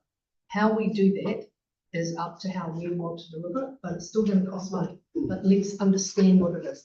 But going back and forth about should the eyesight be in its current state or not, I think that you should view that through the annual planning process and what it's currently delivering now, and the backdrop that has changed significantly when the previous training tried to establish where was the position of the eyesight. And it seems to be a mute argument that goes round and round, quite frankly, which doesn't seem to actually add a lot of value, either operationally, in my view, but I'll leave that up for you folk to make. And with respect, that is not what the council had asked. We asked for a full review of the eyesight, not a justification for it, and which is what this paper is. Until this paper is really clear the ground. With respect, I would say that actually it is not a defence of the eyesight. It's merely giving you the overview of the eyesight. Should you view differently to that, then I'm quite happy to have that conversation offline, but I don't think it's appropriate through the chair to have it here. Well, through your worship, I mean, this, if you go back to the previous three, and the council, well, I'm sorry, Barb, but this is what the councillors had asked for, and you worked with the councillors. Excuse me. Councillors had asked for this review. And we still haven't seen it. If I can go back to previous triennials, where decisions on the eyesight were tentatively being made and we went round around the room, one thing I did advocate for was, why would you throw out what you don't know if it works and what it actually does? We make decisions out of informed knowledge, out of information that's provided, giving us an insight into what that entity achieves, does, creates, or brings to the table, or brings to the wider community. So this is what the CE has looked at with that. And at some stage, a decision will have to be made on the future of this, but we've got a lot of other eggs that sit under that umbrella. And as the chief executive has said, is that that goes through into the annual plan discussions, the long-term plan discussions. It goes into both, for most next year. So this is an informative report today. It's not up the challenge. That challenge is coming when we go out and have submissions and everybody gets a say. But the thing is that you're going to be able to have a very informed decision when that time comes. Well, part of that informed decision, can I ask one question? How many councils around New Zealand have eyesights? And is the eyesight considered by the government, which has told local government to get back to basics, consider an eyesight to be part of basic council routine? I know there's 3 councils, I'll just before you do that, I know of 3 councils that are taking their eyesights back in-house. Yes, well, I'm talking of 80 councils around the country. How Not many? all have an eyesight. How many have eyesight? You'd be surprised at how many I have would be had or have. surprised, I can't see one on the West Coast. Yeah. And we are the tourism destination on the coast. This is not a time for debate. We're talking about this and I'll Barb, you respond and I'll take more questions, please. Through the chair, I think it's a valid point to talk about the eyesight and where it is placed, whether it's within a council facility or whether it's not. We will include that in the conversation that we had putting up for consultation, because I think it's valid, it's changing. It has been previously put out of council services. Some councillors are bringing it back now because they believe that the services, and I think we get confused. I'm sorry, I don't want to take us down a rabbit hole, but I think we seem to be very fixated on the eyesight. And what we should be talking about is the services provided under that. It may not be labelled under the eyesight, but let's look at the services. But then I can assure you that I've asked the question myself as to get an overview of which councils now contain the eyesight facilities and what they are, so we're comparing apples to apples. That will be part of the consultation document. And so I take it down, but Councillor. Is Councillor Mackenzie? Thank you. Through the chair, I don't think on what you've just been discussing that it's a question of, the information provided to visitors. It's whether a fixed eyesight building is required versus another model. And we're only seeing one side of the argument here in this paper, which is the fixed eyesight. Not being given any other information about whether a digital model is the better way to go. And I think, sorry, this is a degree of obsolescence. Payphones were very abundant before we all had mobile phones, but now as people's behaviors change, the need for things change. Spark has pretty much eliminated the whole payphone network, and we need to move with the times. And so I'd like to see more information about the other side of the coin before any decisions are And taken. through the chair, can I just say that it's not, we've had this conversation and we talked about kiosks, and I'm absolutely happy that information will be provided in my picture. We've got it sitting there ready to go. I didn't intentionally put it in this paper. That was not the purpose of this paper. I was not trying to either defend or put the eyesight into a different position. I just wish to bring it up to date with what we're currently doing. But absolutely happy that it's sitting there ready to go as part of the wide picture, so people can weigh these things up. And I would say to you, I was interested myself to see whether it's moved on, what's the take up of the kiosk, and it's actually gone to kiosk and come away back from kiosk. So there's good evidence of us, but happy to bring it to the table when we do the consultation. And if I can just, I'll come to you in a minute, Colette, I just want to remind everybody that in the report, which you all have supposedly read, point 1.2, is that resolution on 15th of May was that the Holistic of Western Eyesight be brought back under council control. Subsequent discussion on 25th September 2025 is where the chief executive was requested to convene a working group to provide an overview of council's current tourism-related investments. And that is another step from today's report on that process. So she is bringing us a report which is updating us on that process. But please, you're reading the reports, take that into consideration as well. Thank you, Councillor Colette. Look, I don't want to get into a debate about pros and cons of the eyesight. I'm happy to consider a business for it, I've made that clear, but I still have issue with that paragraph 2.3, because my understanding is that doesn't reflect why and the reason that the eyesight was transferred to council. Tends to give the impression that the councils at the time were happy to get involved in continuing the eyesight for the benefit of tourism. That wasn't the reason the eyesight was transferred over. It's primarily transferred over to take it out of the CCO and make some decisions about its future. We didn't discuss its implications in the tourism sphere. It's arrived in council and that's where it is now. So I'm happy to consider the business case.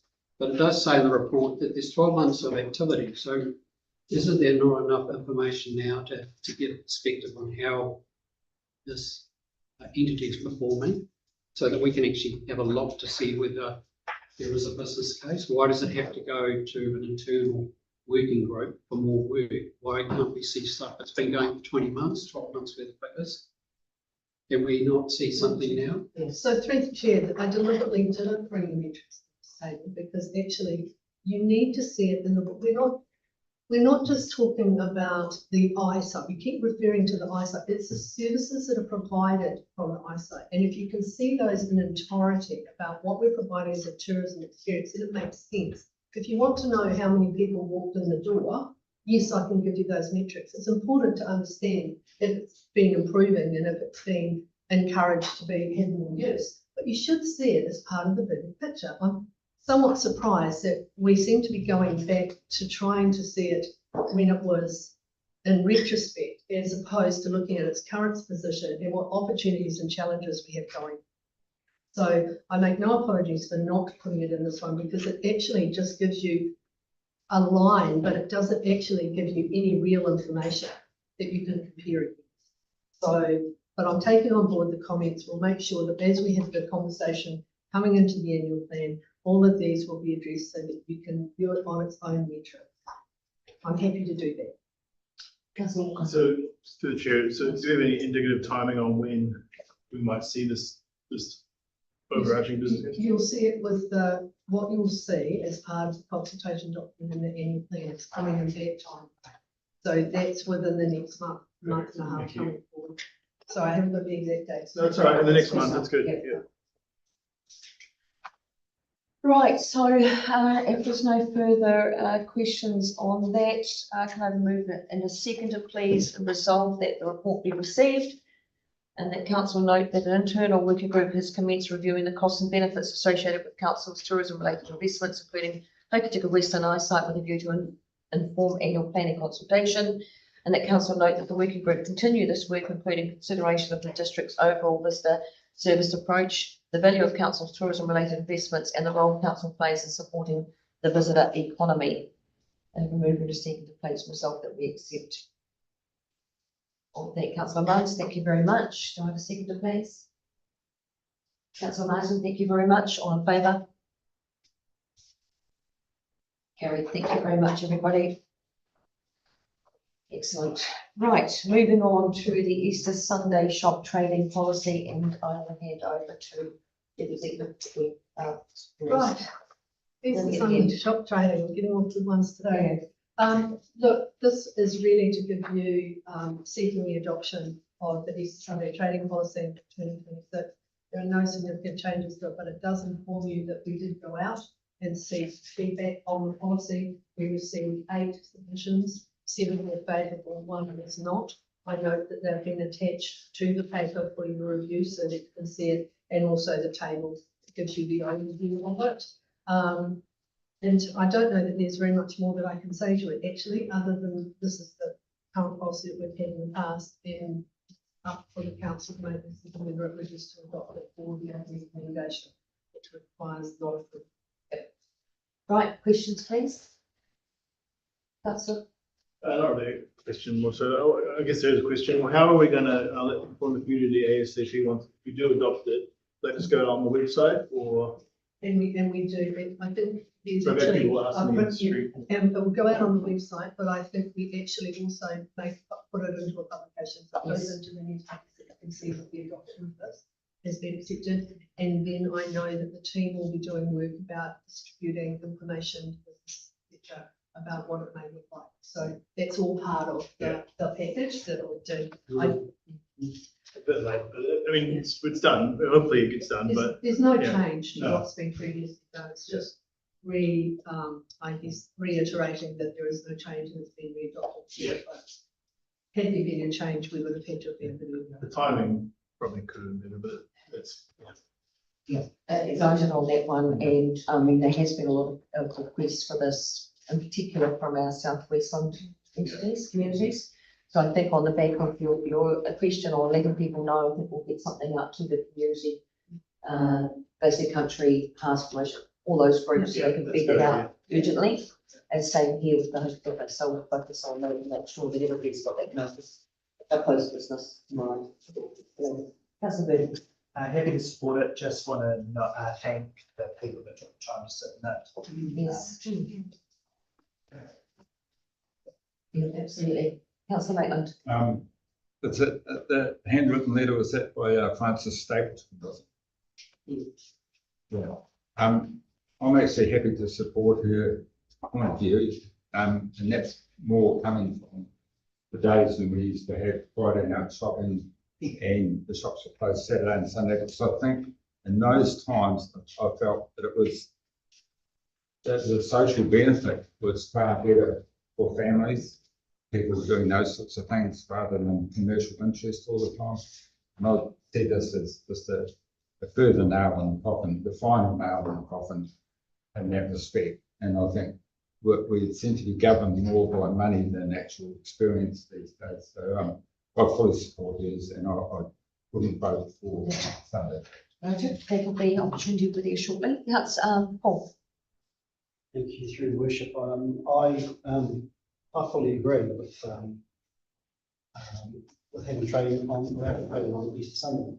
I don't have an issue with that. What I do have an issue with though is the sentiments that were expressed by some of those submitters that has been sent, who were, I was personally offended by even in their criticism, this is a Christian holiday.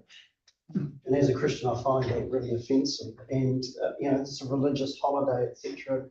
They're quite happy to take Christmas. Christmas is a Christmas holiday. It's not a Santa Claus festival. Yes. And I was just offended by that. And I was on that notion.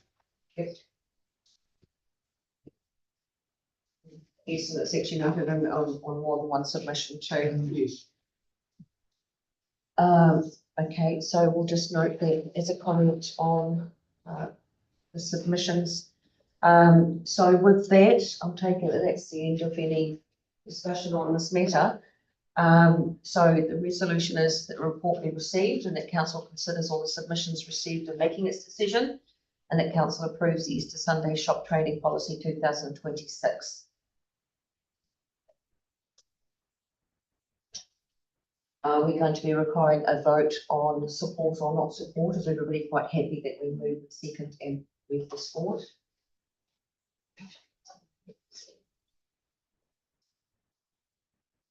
Yes, we do. Yes. And I'll move it. You'll move. What I might do. No, we'll carry on as we are, because we'll note your vote against it.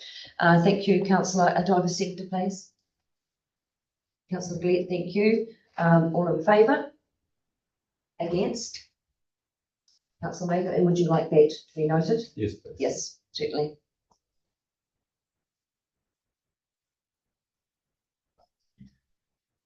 Right, recorded. Thank you for that, councillor. Appreciate it. Next on the agenda is the Waitaha Valley Road widening, and with that, we will hand over to Earl and Carl jointly to speak of that. Just before you do speak to your report, I would like to acknowledge Councillor Mums spoke to me about this, being that she lives in the Waitaha Valley.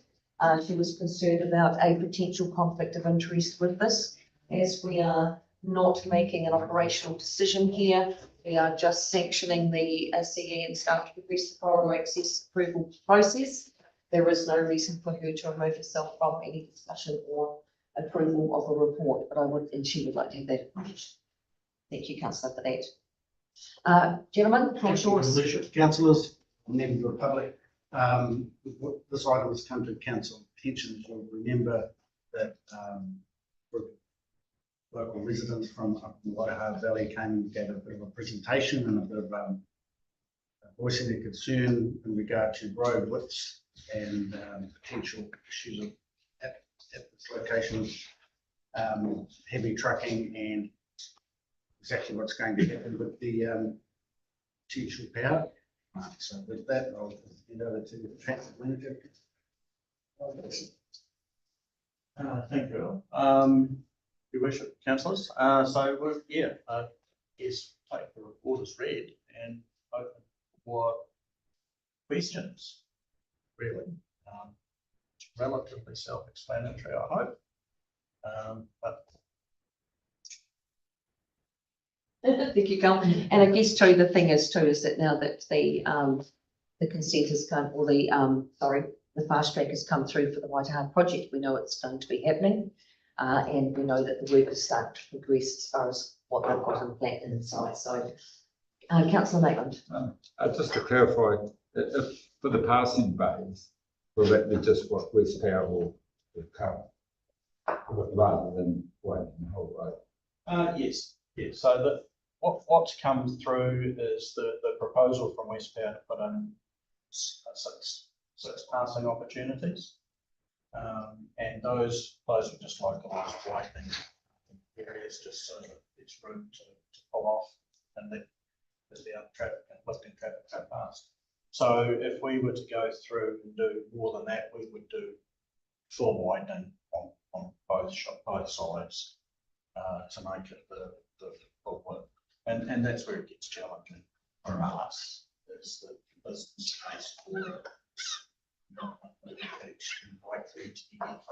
funded for from our co-funder, and that's what makes it all. So we're best to go with what we can get for now, review it at the end of it and see, well, okay, is it working?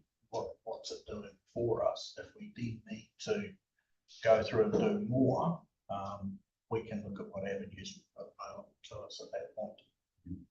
And for those passing bays, would material have to be brought in to construct those, or would you just dig on site and put the overburden back in the hole and use the material that's already there? Or No, there would be material, specifically designed, engineered material coming for that pavement, just to achieve the strength and longevity. Because the original road would have been just on that site anyway, wouldn't it? Well, no, there would have likely been some borefit somewhere.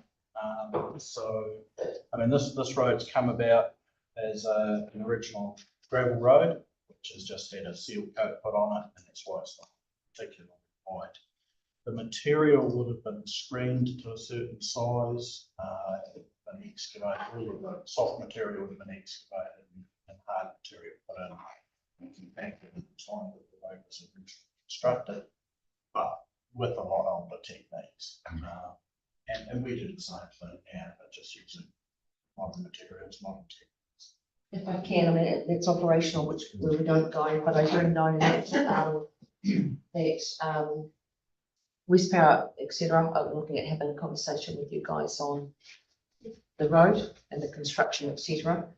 And we may be pleasantly surprised on that discussion will fail. So let's have that discussion first.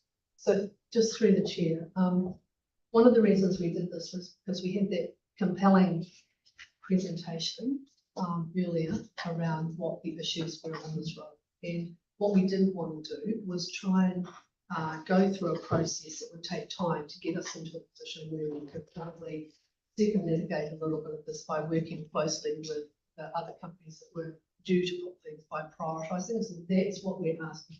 This is just to acknowledge that we want to go back and talk with West Power and others about how we can prioritise the work they're already going to do to the stretches of road that we know that we're presented to that are gonna have issues. We will have to look at the long-term ones, and be happy with that, but this is to give us an opportunity to actually address what we know should. So just put that on the table then. Councillor Clare. So with these, through the chair, sorry, with these passing bays, so Westpower's going to pay for them, but who owns them? They will be owned by council, so they will become part of the road asset. So the intention would be to maintain them in perpetuity, would be asset increase, depreciation, maintenance for these. Yeah, they'll just become part of the road asset and maintained by us. So we probably need to get an idea of what that might be. It's all very well being happy about someone else covering the cost of putting them in, but the ongoing costs of these things. All these assets the council inherits, we end up carrying the cost of depreciation and maintenance in the long term. What sort of things? Well, we've got to keep focused on what the report's about. That's getting in depth into the future, but the other opposite, the flip side of the coin is if this doesn't proceed, we're going to have some serious issues there that we will have to bear the complete burden of. So there's a balance here with where this is going. Councillor Mackenzie, and then I'll go to Councillor Manero. Thank you through the chair. Want to thank Carl for his work that he's done in providing us with numbers. That's very important, but I don't know what my colleagues think, but we simply don't have the funds for this. And I think the only thing is to go and work with the stakeholders to work with Westpower. The only low cost alternative I can think of is having signs up so that they can CB radio down to see if another truck's coming. And if they don't get a response. Yeah. If I can, Councillor, that we're getting into operational, which is not what this report is about. And the discussion has to be with our transportation department and Westpower. And Westpower are actually the ones that are driving this. So they are coming to the table, and these guys will have the discussions with them because we will be the owner of the road. But what their plan is at this stage is yet to be fully put on the table and analysed going forward as far as the long-term solution to this. So just remember what we are doing here with the report versus getting into the operational matters and questioning and challenging that. Councillor Manero, then I'll come back to you, Paul. Just through the chair, I just think six parking lanes might be a bit light considering the traffic flow that Westpower's going to have going up down that road. I think. How do you feel about that? Just through the chair, the traffic that Westpower will have through initially will be construction traffic. So when it's built, that will actually diminish. They'll have some regular traffic of their own that visit the power facilities themselves on a regular basis, but it won't be as high as units being built. And the designs and number of passing bays has taken into account that spike in construction traffic for that process. And just to add into it, there is now a set of draft conditions through for the decision, which we just reviewed at the moment. And the conditions require corridor access approval. Now that process is one that we do directly with the applicant on. And with the recommendation of the report, we don't normally work with the communities directly with the affected residents when we're working with a utility provider, but because of the significance of this, we've made that commitment to work it with the residents to reach a solution that's for everybody. Thank you, Carl. And can I just remind everybody, taken from the report, where it says that this is purely sanctioning that DA staff actively engage with Westpower and Waitāha Valley resident representatives during the corridor access approval process to agree on a planned delivery program that works towards alleviating resident safety concerns. So if there is anything of cost or operational that is an impact council and its ownership or future management or whatever, that will be coming back to the table. This is just purely sanctioning DA staff to actually engage with the discussions on that corridor. That's fine. Yeah, just on, so in terms of the issue around maintenance, like, the traffic manager mentioned that this thing goes away in a period of time, so we don't have to maintain them, we don't want, Yes. silly not to, but we don't. Okay. The second thing I think it's worth highlighting that, this project, yes, it's got across the line, but it's now doubled in cost. Every man, boy and dog is clipping the ticket on this gig, and it's very close to actually not even gonna go ahead. So people need to bear in mind that, you know, it'd be nice to have this whole road done, but they're very close to not even pretty much ditching this. Because everyone's clipping the ticket on it, and it's just making it not cost effective. So it's worthwhile public knowing that this is touch and go. And just to bear in mind that, because this could just disappear if we're not careful. Right. Great. Oh, this is the last point of our Through your worship, I think this is the best outcome and the solution, really, in the circumstances.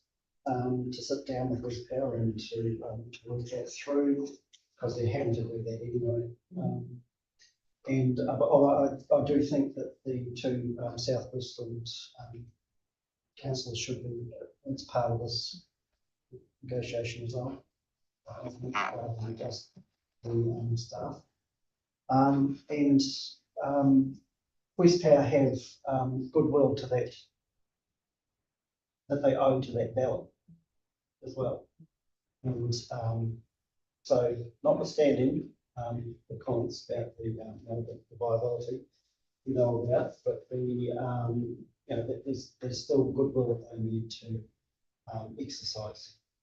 It's the best way they can do it. Great. So if everybody's ready, I will move to resolving that the report be received and that council requesting a staff actively engaged with West Power and Waitaha Valley resident representatives during the corridor access approval process. I will move to second. Thank you, Councillor Burden. On the sector, please. Councillor Manera, all in favour? Carried. Thank you very much, everybody. Thank you for that. Yes. Just want to thank the team for getting that report back to council in a timely fashion. I think the turnaround was great after the presentation and getting that back here quickly after that might have been kept down the road. So thank you. Thanks. Thanks, Carl. Thanks very much for that. That's brilliant. Thank you for acknowledging that too, Councillor. Next on the agenda is the Western Industrial Heritage Park. Di's going to, we must have the handout. We're just tabling a very brief report that's kindly supplied by us by the Waikato President. We felt that it would be useful for councillors who maybe hadn't had the fortunate ability to get the history of this to just be available to them. So it's really just a background paper that supplements the paper we provided at your request. And also too with that, the Industrial Heritage Park, they would like councillors, invite councillors to go up perfectly collectively together, so they don't have to walk around once and explain once. They'd like to take you through and show you the site, and show you what they have there, what their plans are, how they manage the entity that is Heritage Park. But that will need to be coordinated, that will be more up there in one go. I did have a conversation with them a couple of weeks ago about potentially being this morning, but they need a team available to take everybody and have that narration as well, so it just wasn't getting today. Earl, I'll hand over to you for the report, please. Good afternoon, Your Worship, councillors, members of the public. The reason this report is coming to council is because of the Western Industrial Heritage Park Group requesting that they put another building up on site, and as part of the existing MOU, council is required to sign off on that prior to starting. And I thought it quite timely to be able to provide you with an overview of costs and associated items that came to that site. And yeah, it's good. Okay. Questions, Councillor Mackenzie? Thank you, through the chair. I'm comfortable supporting this, but only if we're clear about how the asset contributes back. So if the council's taking on additional ongoing costs, we should be working with the Westland Industrial Heritage Park to kind of lift revenue and maybe put this principle into the memorandum that we're analysing or reviewing. Yes, we definitely have to be in those discussions with them. The good thing about them putting the building up there is MOU and everything is that the buildings do actually become council assets. So you are getting an asset, reasonably expensive asset at no cost essentially. And being up at that site there, there's always a potential for civil defence componentry or extra storage if things are needed. So I think it's quite viable for council to do that. I just thought it was prudent to show you the costs so that everyone's aware. Because in essence, that 38,000 is the figure that ratepayers subsidise the existence of the heritage park. And it's been something that we've looked at before, questioned before. It is always good to have that insight and understanding. Councillor Gleeson, I'll come to you, Deputy. Through the chair, yeah, I'm quite happy to support it. I've just got a couple of questions. I'm trying to understand the numbers. From your table, I'm assuming the extra cost is rates, insurance and electricity, and there's 2,300 related to some related item. It seems that's Coverage. Coverage item identified. because if you add, Oh, no, that's the contents insurance. That's the contents insurance for the site that's never allocated previously. So I took a special interest in finding out council's liable for the insurance coverage of everything that's at the site. so 4853 relates purely just to this one building. Yes, that's the additional amount. And the other thing is, you mentioned about a review of the MOU. What are you thinking? Oh, it's basically just working through exactly what we've got now and if it's fit for purpose and changing the financial amounts. Okay, so what you're saying in this report is approving the fact that there'll be additional costs, which is in the LTP, but also proving that the current MOU we roll it over. Pretty much, I'll get it read. It's been 10 years since it's been put in place, so just to repeat that. Yeah, it's got some great suggestions that we might be able to talk about with the team up there at Heritage Park. I'm not sure what income they actually have, so it didn't provide that when they came in. Might just be opportunities in the future that we don't know about yet. Exactly. That we could take advantage of with their operation. Which would probably be beneficial as they said, if councils go up and round. Yes. There's some wise eyes in the room, might find some opportunity. And that really was the reason why they said, if we'd like to go up and have a walk around so you get familiar with what's there. And it's probably an opportune time that's done is to have that collective discussion with them as far as going forward. What opportunities do they see? They can charge without making it prohibitive that excludes the families that go and enjoy it in the weekend. But yeah, that was the reason behind that offer. But yeah, it certainly does need to be revisited and updated. But yeah, sorry, any further questions? Sorry, Councillor Burden. Through the chair, Earl, why you say these buildings become assets of council, they're really assets of no use. We have no use for them, apart from if the Heritage Park vacated and we suddenly decide to store something out there and they just create additional costs for council. That's correct. And reading this costs here, a lot of those costs in other community organisations would be covered by grants and things like that, whereas we are covering them. So I'd like to see the conversation take place where they actually look at those and see what they could possibly cover through grant funding to reduce that burden on the ratepayer. Saying that, I completely support the work that the Heritage Park are doing. I think the work that the volunteers are doing, I think to preserve some of our history is absolutely incredible.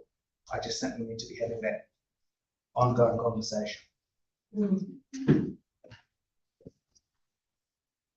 It's a good point too, and that's, I think, it's all sitting along, following along from what Councillor McKenzie said about we don't have that completely understanding of what's there, and then looking at city government and saying how can we get to the middle of this growth. Through the chair, I mean, the development of the site, the stuff that they actually do, the building has, they fundraise for that, and that's no cost on council at all. So I appreciate that. only cost on council is what's been set aside in that. Councillor Walker. Yeah, I agree with the direction of the conversation with Councillor Bruin and Councillor Mackenzie's ideas. I'd like to know, is this question for Bart maybe, is this come out of the general rate or is it a targeted rate? I think it comes out of the general rate. Yeah. Comes out of the general rate, I believe. Just trying to understand the impact on each rateable unit.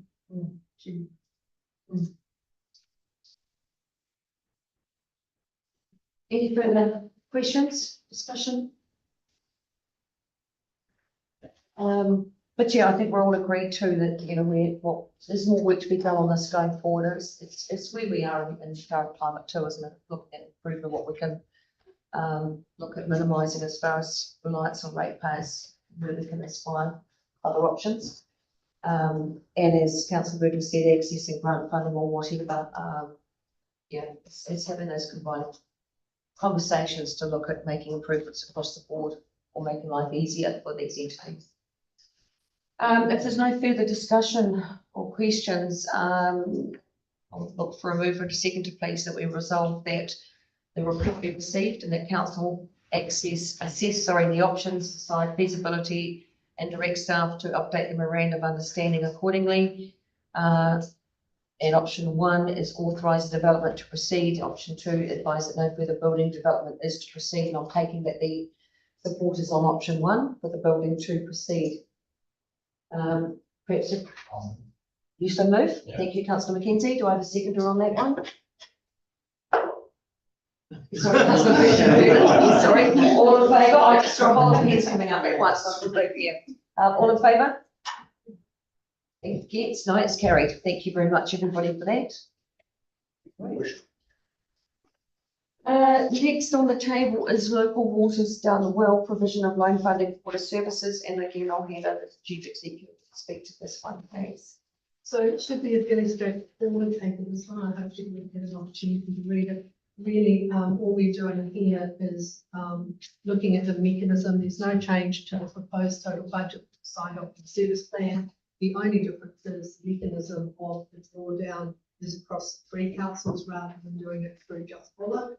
But I can provide you the assurance that nothing has changed in terms of it won't be drawn down unless it's required, and that the CEs will be actively along with the means that are recommended policy monitoring this and its implementation. And anything that was drawn down on behalf of Westland would be reused in total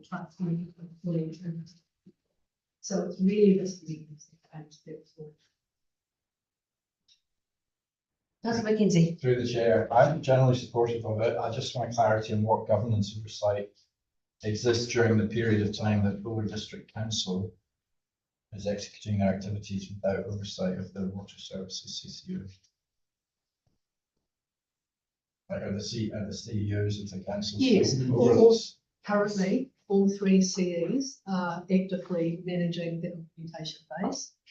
As that moves into the 1st of July 2027, then that will be picked up by the CCO and therefore it becomes their responsibility. But at the moment, the structure is 3 CCOs, 3 CEs are actively managing it, which then goes up to the mayors and representatives, so they have a line of sight of governance.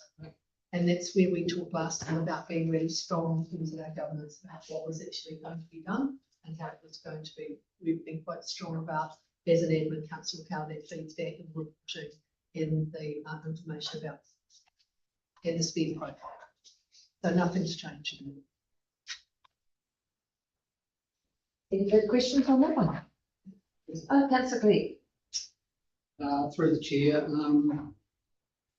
so I was part of the previous council that approved setting up an internal water unit, but then we were convinced or pressured into going down the path of the CCO.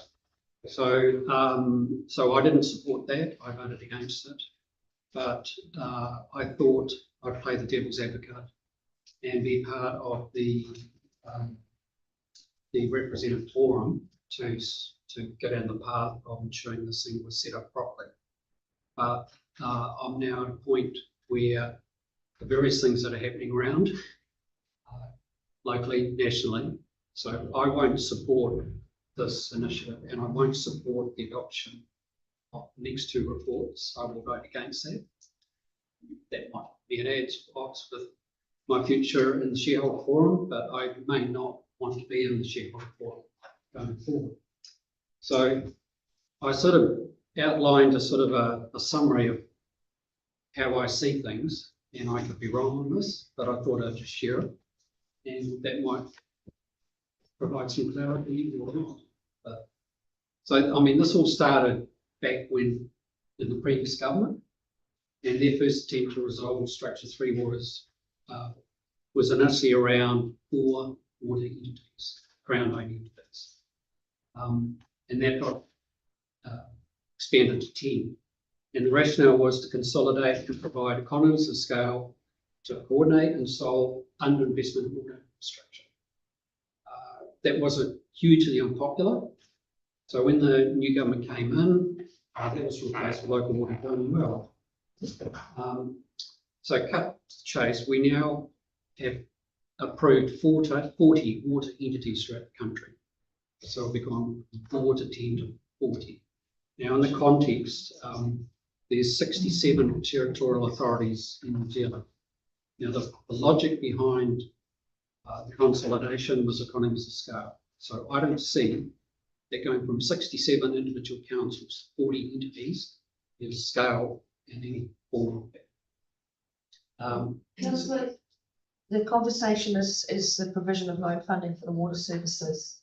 So are we going to be touching on that in this summarisation? Can we get to that? Well, I think what I've got to say is relevant if members are wanting to accept proposal to provide the debt facility for this company, because they need to be comfortable that they are fully aware, and I'm not sure where they fully are.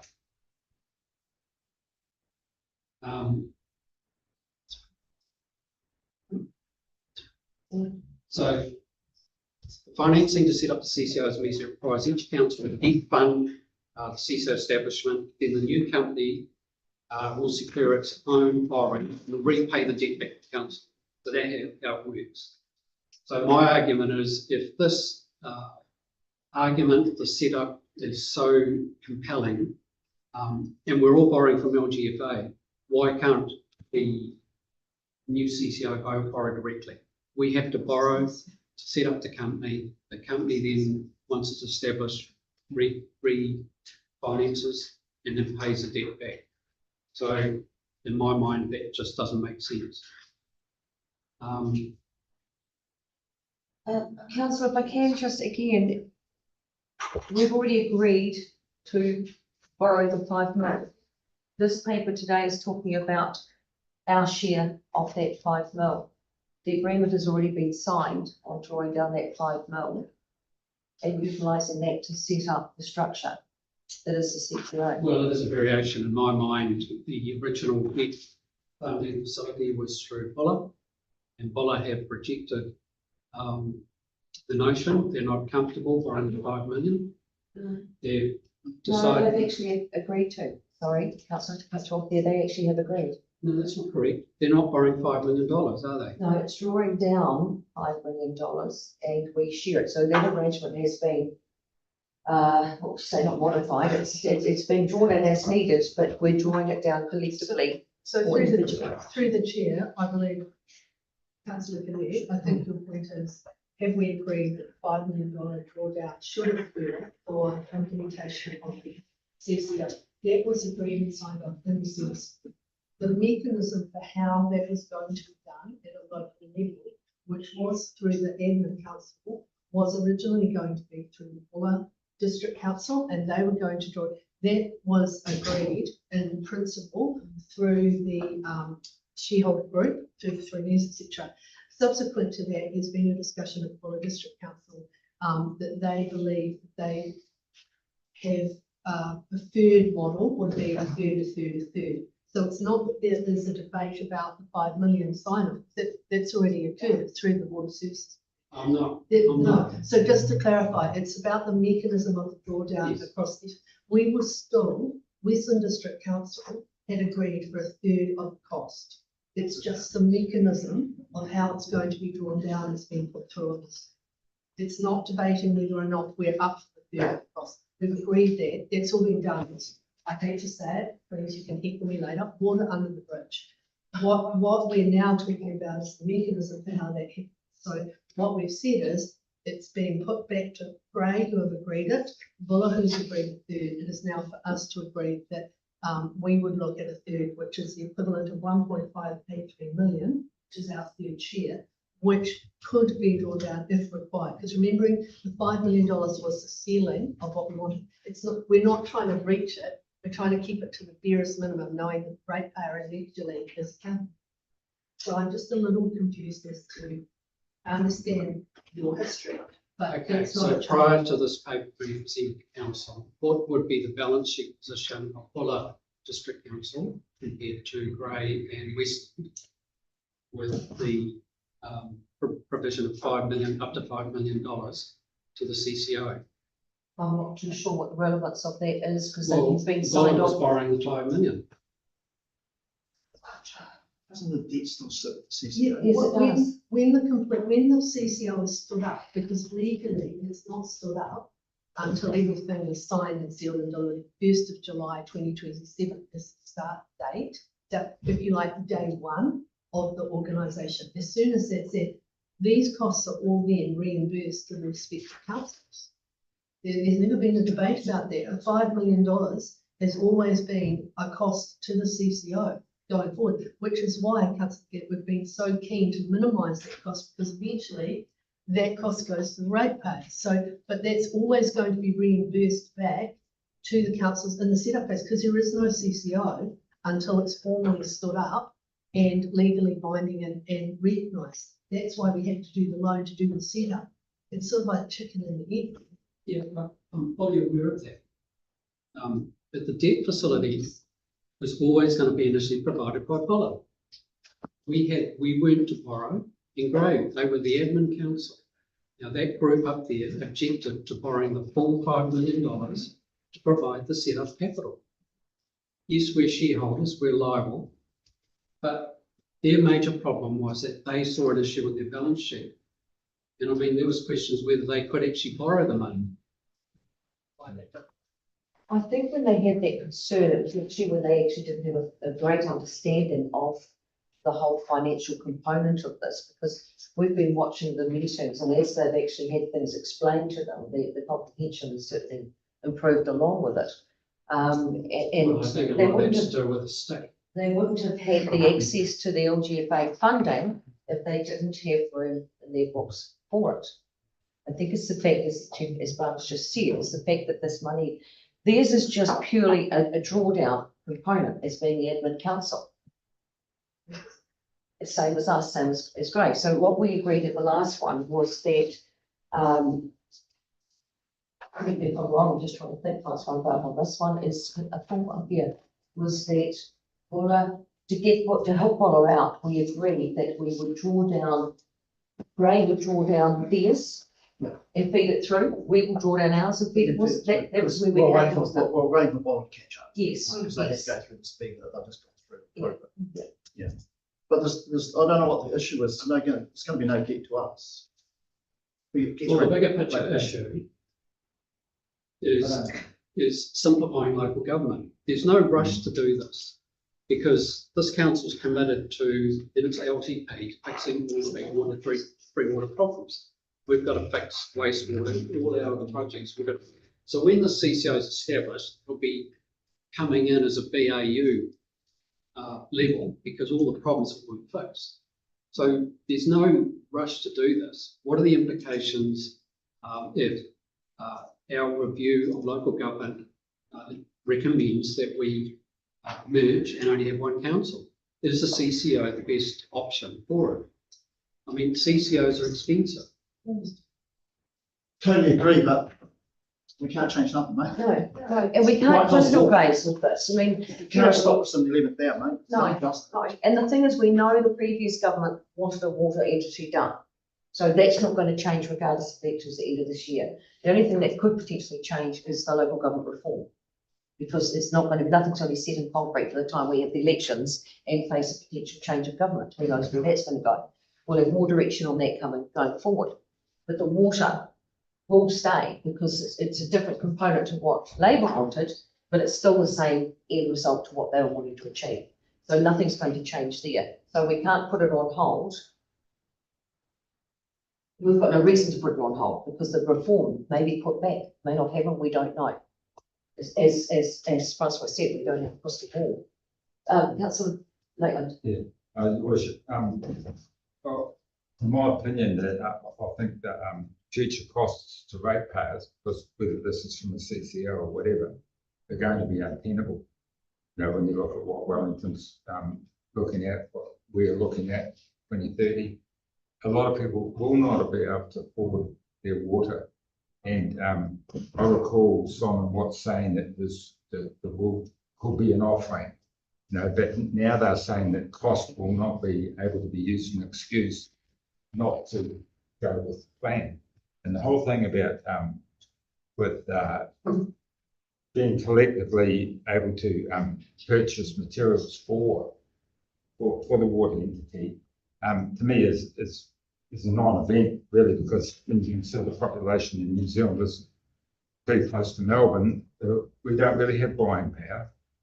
And really, if the government was interested in that, they would buy the materials and councils would buy off them. So the whole reason for councils to combine just free to have buying power to me is ridiculous. And I'd like to see council challenge the minister and say, well, what we're looking at the moment, the forecast is not tenable for our ratepayers, whether it's from a CCO or from a council.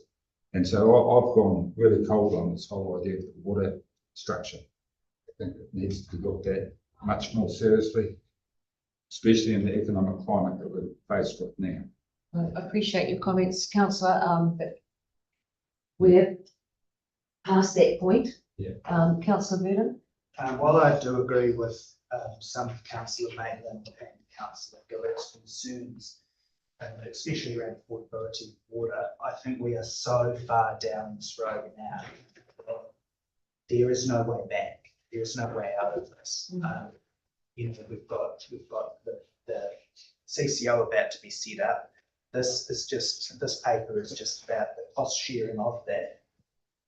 And I think, you know, like I say, we're so far down the road, but there's no way we could now service a plan to DIA and get it approved to undo this. So it just wouldn't happen. Through the chair. Look, I recognise that this is very difficult, and I don't think it's got any easier for the last training when all of these conversations had and open. But the reality is, when you listen to DIA and listen to the other conversations DIA forward, other councils have raised these costs around water have been in the making for the last 16 years. This is not new. So what we're trying to do is manage it the best way we can going forward. There's no simple answer and there's no good answer. But all we can do is try and manage the way forward in a prudent way, which means that the CCO at least gave us some leverage about how we could look at what were the costs going to be incurred for ratepayers. Will there be costs associated with ratepayers? That's irrefutable. It has to be. And if you listen to the DIA conversations we are on live streams, it's really clear. There's no debate. So while I can appreciate people do feel that they wish to express that view, and I'm sure that is exactly the forum that it should be done, the reality is we're trying to move this forward in a manageable way. We have had the sign-up. We've all heard the conversation about how the pressure has been, where there's been stick applied, and I believe there's other comments around there are no choices. And if you listen to the live stream, particularly of the Buller District Council recently, where DIA presented to them exactly on this workshop, where they raised the same concerns, but the reality was there's no U-turn. There's no U-turn. So what we need to do is do the best we can to get control where we can. And so the paper is merely putting forward the next step of that, but I totally understand where people are raising concerns and it hasn't gone away, but it can't change the trajectory of where we're going. Would be nice to think it could, but honestly, I don't believe that it's going to. But it's important. Thank you. So on that note, I marked the report being received and council agreeing to fund its share of the set-up and establishment costs for the West Coast Water Services Council Controlled Organisation via debt or cash reserves up to a limit of 1.583 million. Noting any interest costs will be passed to the Water Services CCO along with the balance of any debt drawn down. Do I have a move and a second? I'll move that. Thank you, councillor Manero. Do I have a seconder for that? I'll say. Thank you, councillor Mackenzie. All in favour? That's right, we'll do that next. Thank you. Sorry, hands up, please. 4, 5, 6, 4, and against? Councillor Maitland, councillor Coletta, I'm taking that you want those votes recorded? Yes, please. Yes. Great, thank you. Passed. Thank you, everybody, for that, and those votes recorded. Next item. Thank you, everybody. I know we're not in a comfortable place with this. Yeah, there's not a lot we can change. We've just got to make sure that what we do right going forward. Right, so we've gone past the 2 hour point. So I'd like to resolve that we carry on and get the next part on the agenda gone, and then we'll take a break because that concludes our open to the public section of the meeting. And then we come back and go on to the confidential section. So if I could have a move and second that we can resolve that for you, well, because we've gone over the 2 hour mark, we can resolve to carry on for the next point and then close off from the public part of the meeting, have a quick break, and then we'll come back and return to the rest of our time. Can I have somebody to? Thank you very much, councillor. That's got those, okay, all in favour? Carried, thank you everybody for that. Follow the correct process. Right, Barb, I'll hand over to you again for the Constitution, Shareholders Agreement and Board Appointment process. Good Way to finish off.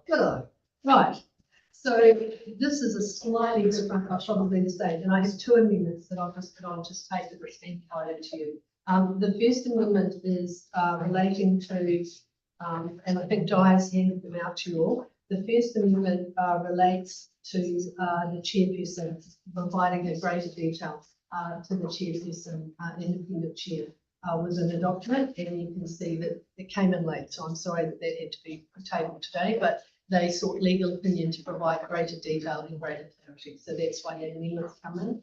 And the second amendment that I would like to just ask for the table is that where we've got the recommendation 1.4, that 1.4, that we appoint the mayor, endorsing the mayor to the subcommittee alongside the mayors of Fuller and Grey District councils, and that the representatives, the full makeup of that subcommittee needs to go back into the discussion between the 3 councils, and we can confirm it at the next council meeting. So perhaps if we start with the perhaps if we can start with the Constitution and the shareholder agreement as the 2 documents that have been proposed. These documents have been moved up over a period of time, getting up the discussion around the CCO. If you folks remember, we had a working group meeting in January. The documents draft form circulated and 2 workshops opened to councils at opportunity in February. So I'm assuming that everyone has at least some familiarity with the documents for the front of them. We're now at the stage of wanting to adopt them. So I'm happy to take any questions. Those 2 documents, and then perhaps about the subcommittee after the SC. This should be an easy one. Is the rationale behind the initial board of the 3 mayors in iwi, choosing the original directors? Why not just go straight to the shareholders representative forum? Why is there that interim board? It seems like an unnecessary step. I think the intention of that step was part of the implementation. You need to, it's a sequence, getting there, set up so that they can do the hiring the directors. In terms of getting those in place, which will include here. So it's a sequence of frame. Until you do that, you can't then go to the next. So it's a sequence. Was that in the water services or reg plan? That sequence? Yes. It's all, nothing's changed. The whole sequence that was signed off has been. It's just now being adopted. Just saying, yeah. The depth of detail, yes, I The only can difference is understand. there's two councillors from, But okay, if it's in this water service, so they can change it. the trajectory is quite clear. Any other queries on this? Just one in the documentation and all the way through it refers to the shareholders, but then 17.12 refers to council. Just seems an anomaly, just that one time that it's to council. From shareholder. Can you give us a page, sorry? The last bit. I don't know. 95? Yeah, 95. Page 95. Of the agenda, 17.12. 12. Yes, the waiver of any right, power, or remedy under the agreement must be advised and signed by the council, but yeah, that's the only time that council represents councillors mentioned, other than in the headings at the start. Except saying shareholders, which was two councillors. Yes, they probably are. Oh, yes, by the council granting it, so that's more specific as opposed to generalised shareholders. Talking about the council that's granting it. There has been a really rigorous legal review through this, which I know doesn't explain it, but at least gives us a comfort that we had some serious, really tight over this document. If you need, I'm happy to come back to give you a better explanation if you want, but I would believe that it's because you're trying to. I know in other places they've got each shareholder, which is talking council, but here it's talking about that specific one, and really, they couldn't put shareholder in there because that's talking multiple, this is talking a single council. I think that's why they've changed that word in there, Carol, but it's a fair comment on that, because it's consistent throughout to that point. It doesn't change the intent. No, but it might just need an explanation. yeah, straight. That's the constitution issue level. Otherwise I'll move on to the next part. Okay, so the next recommendation was to do with appointing the mayor to the subcommittee, which would enable the recruitment of the board and essentially the three and which one would chair. And it was what I'd like to propose is that this meeting endorses the mayor to be appointed to the subcommittee alongside the mayors of Fuller and Bray District Councils. But the full membership of that subcommittee just needs further discussion between the working group about what that looks like, and that will come back to the next meeting, the next council meeting, just in clarification of information. We just need to change the wording, so it's endorsing the mayor to the subcommittee alongside mayors, and to confirm the full membership at the next council meeting, and then that provides that clarity for everybody. It gives the opportunity for Is that what you think of that change? Yeah. Oh, thank you. Councillor McKenzie. Chair, that was the only point that I had from this paper was clarity as to why councillors who are elected members and councils of ratepayers aren't included in that committee. the full council, all the councillors. No, just a selection of, usually there's some form of councillors on committees. I think so for the purposes of this particular subcommittee, which was for appointment board, it was felt that they needed to bring the numbers to a manageable sense, knowing that that's already the three mayors and then whatever the representation looked like. So it was trying to bring down the measurement, knowing that I guess it's distilling it from that earlier group where you had the council representative, which two representatives and the mayors for each council, they've distilled that down for just the subcommittee for the appointment. I respond to that? Yes. To the chair. I'm just reading through the delivery plan. It does seem that the working group doesn't have delegated authority. So the decisions that group makes are going to come back to councils for approval anyway. So we will have insight into those decisions. That's exactly what that. Which is why Yeah. all of that. So essentially, the overall discussion and So decision. Helen, I'm sorry, her worship will be our delegate to this working group, representing our council, but then any decisions will come back for us to have oversight over, including those appointments, I suppose. We'll have to vote on. No, I think those decisions we've made at the table and I'll bring that back, that confirmation back. Yeah. It's not bringing the decision of here's the multitude of people that we're No. looking at. Yeah. But we'll take off the. The actual director appointment, we have to be ratified by. Yes, so be ratified by the council, Exactly, yes, yeah. yes, Yeah. yes, yeah, And correct, it'll be sufficient. yes. Correct. Okay, so that, sorry, that's my contribution. That's it. Any further questions on that? No? Right, so the resolution is that the report be received. The council approves the shareholders agreement for the West Coast Water Services Council Control Organisation. The council approves the constitution for the West Coast Water Services Council Control Organisation. Establishes a joint director appointment subcommittee with delegated authority to appoint the Water Services CCO Board of Directors. And appoints the mayor to the subcommittee alongside the mayors of Buller and Grey District councils and to confirm the full membership at the next council meeting. Do I have a move to second to that, please? Councillor Malera, thank you. Do I have a second to that? Councillor Burton, thank you very much. All in favour? Show of hands, please. Against? Councillor Mackenzie? I'm not happy with the answer of number 4 of that. Yes. We'll vote against it, mate.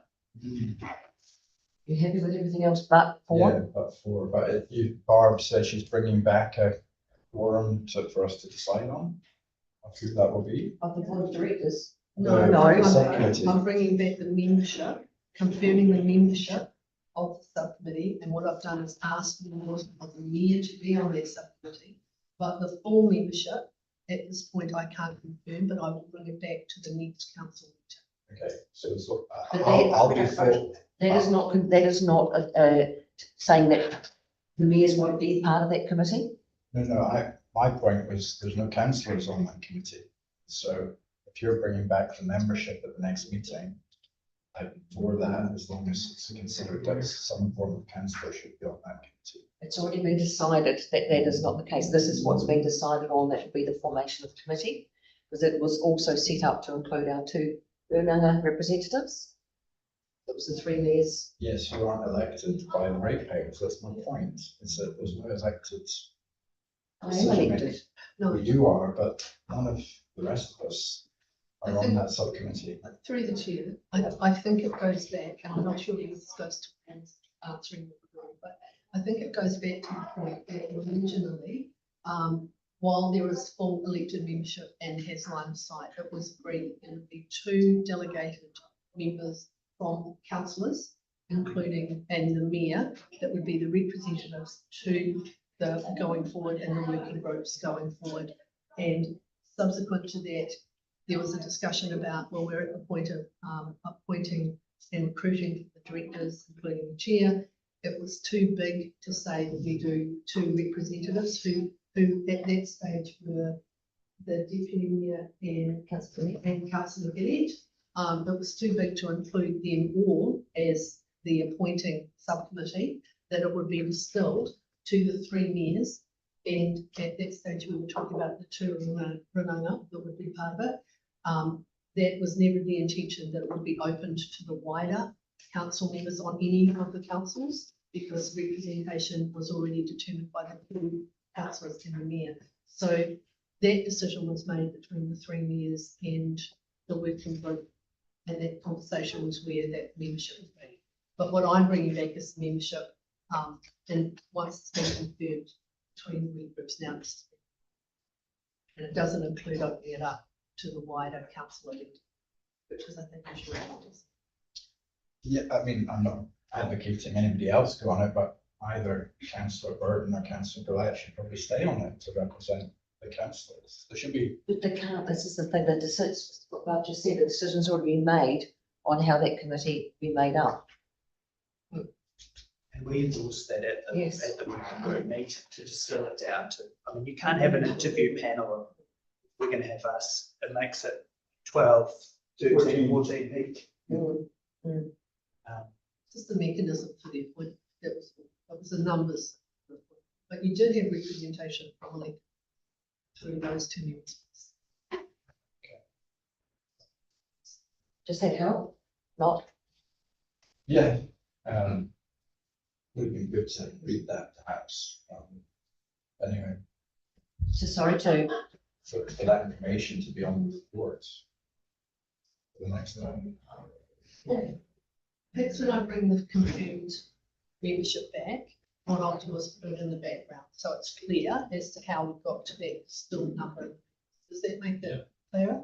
Everybody and then everyone can see it, it's on record and it's on trail. Just one last question, just for clarity, is there statutory requirement to follow the water service delivery plan exact?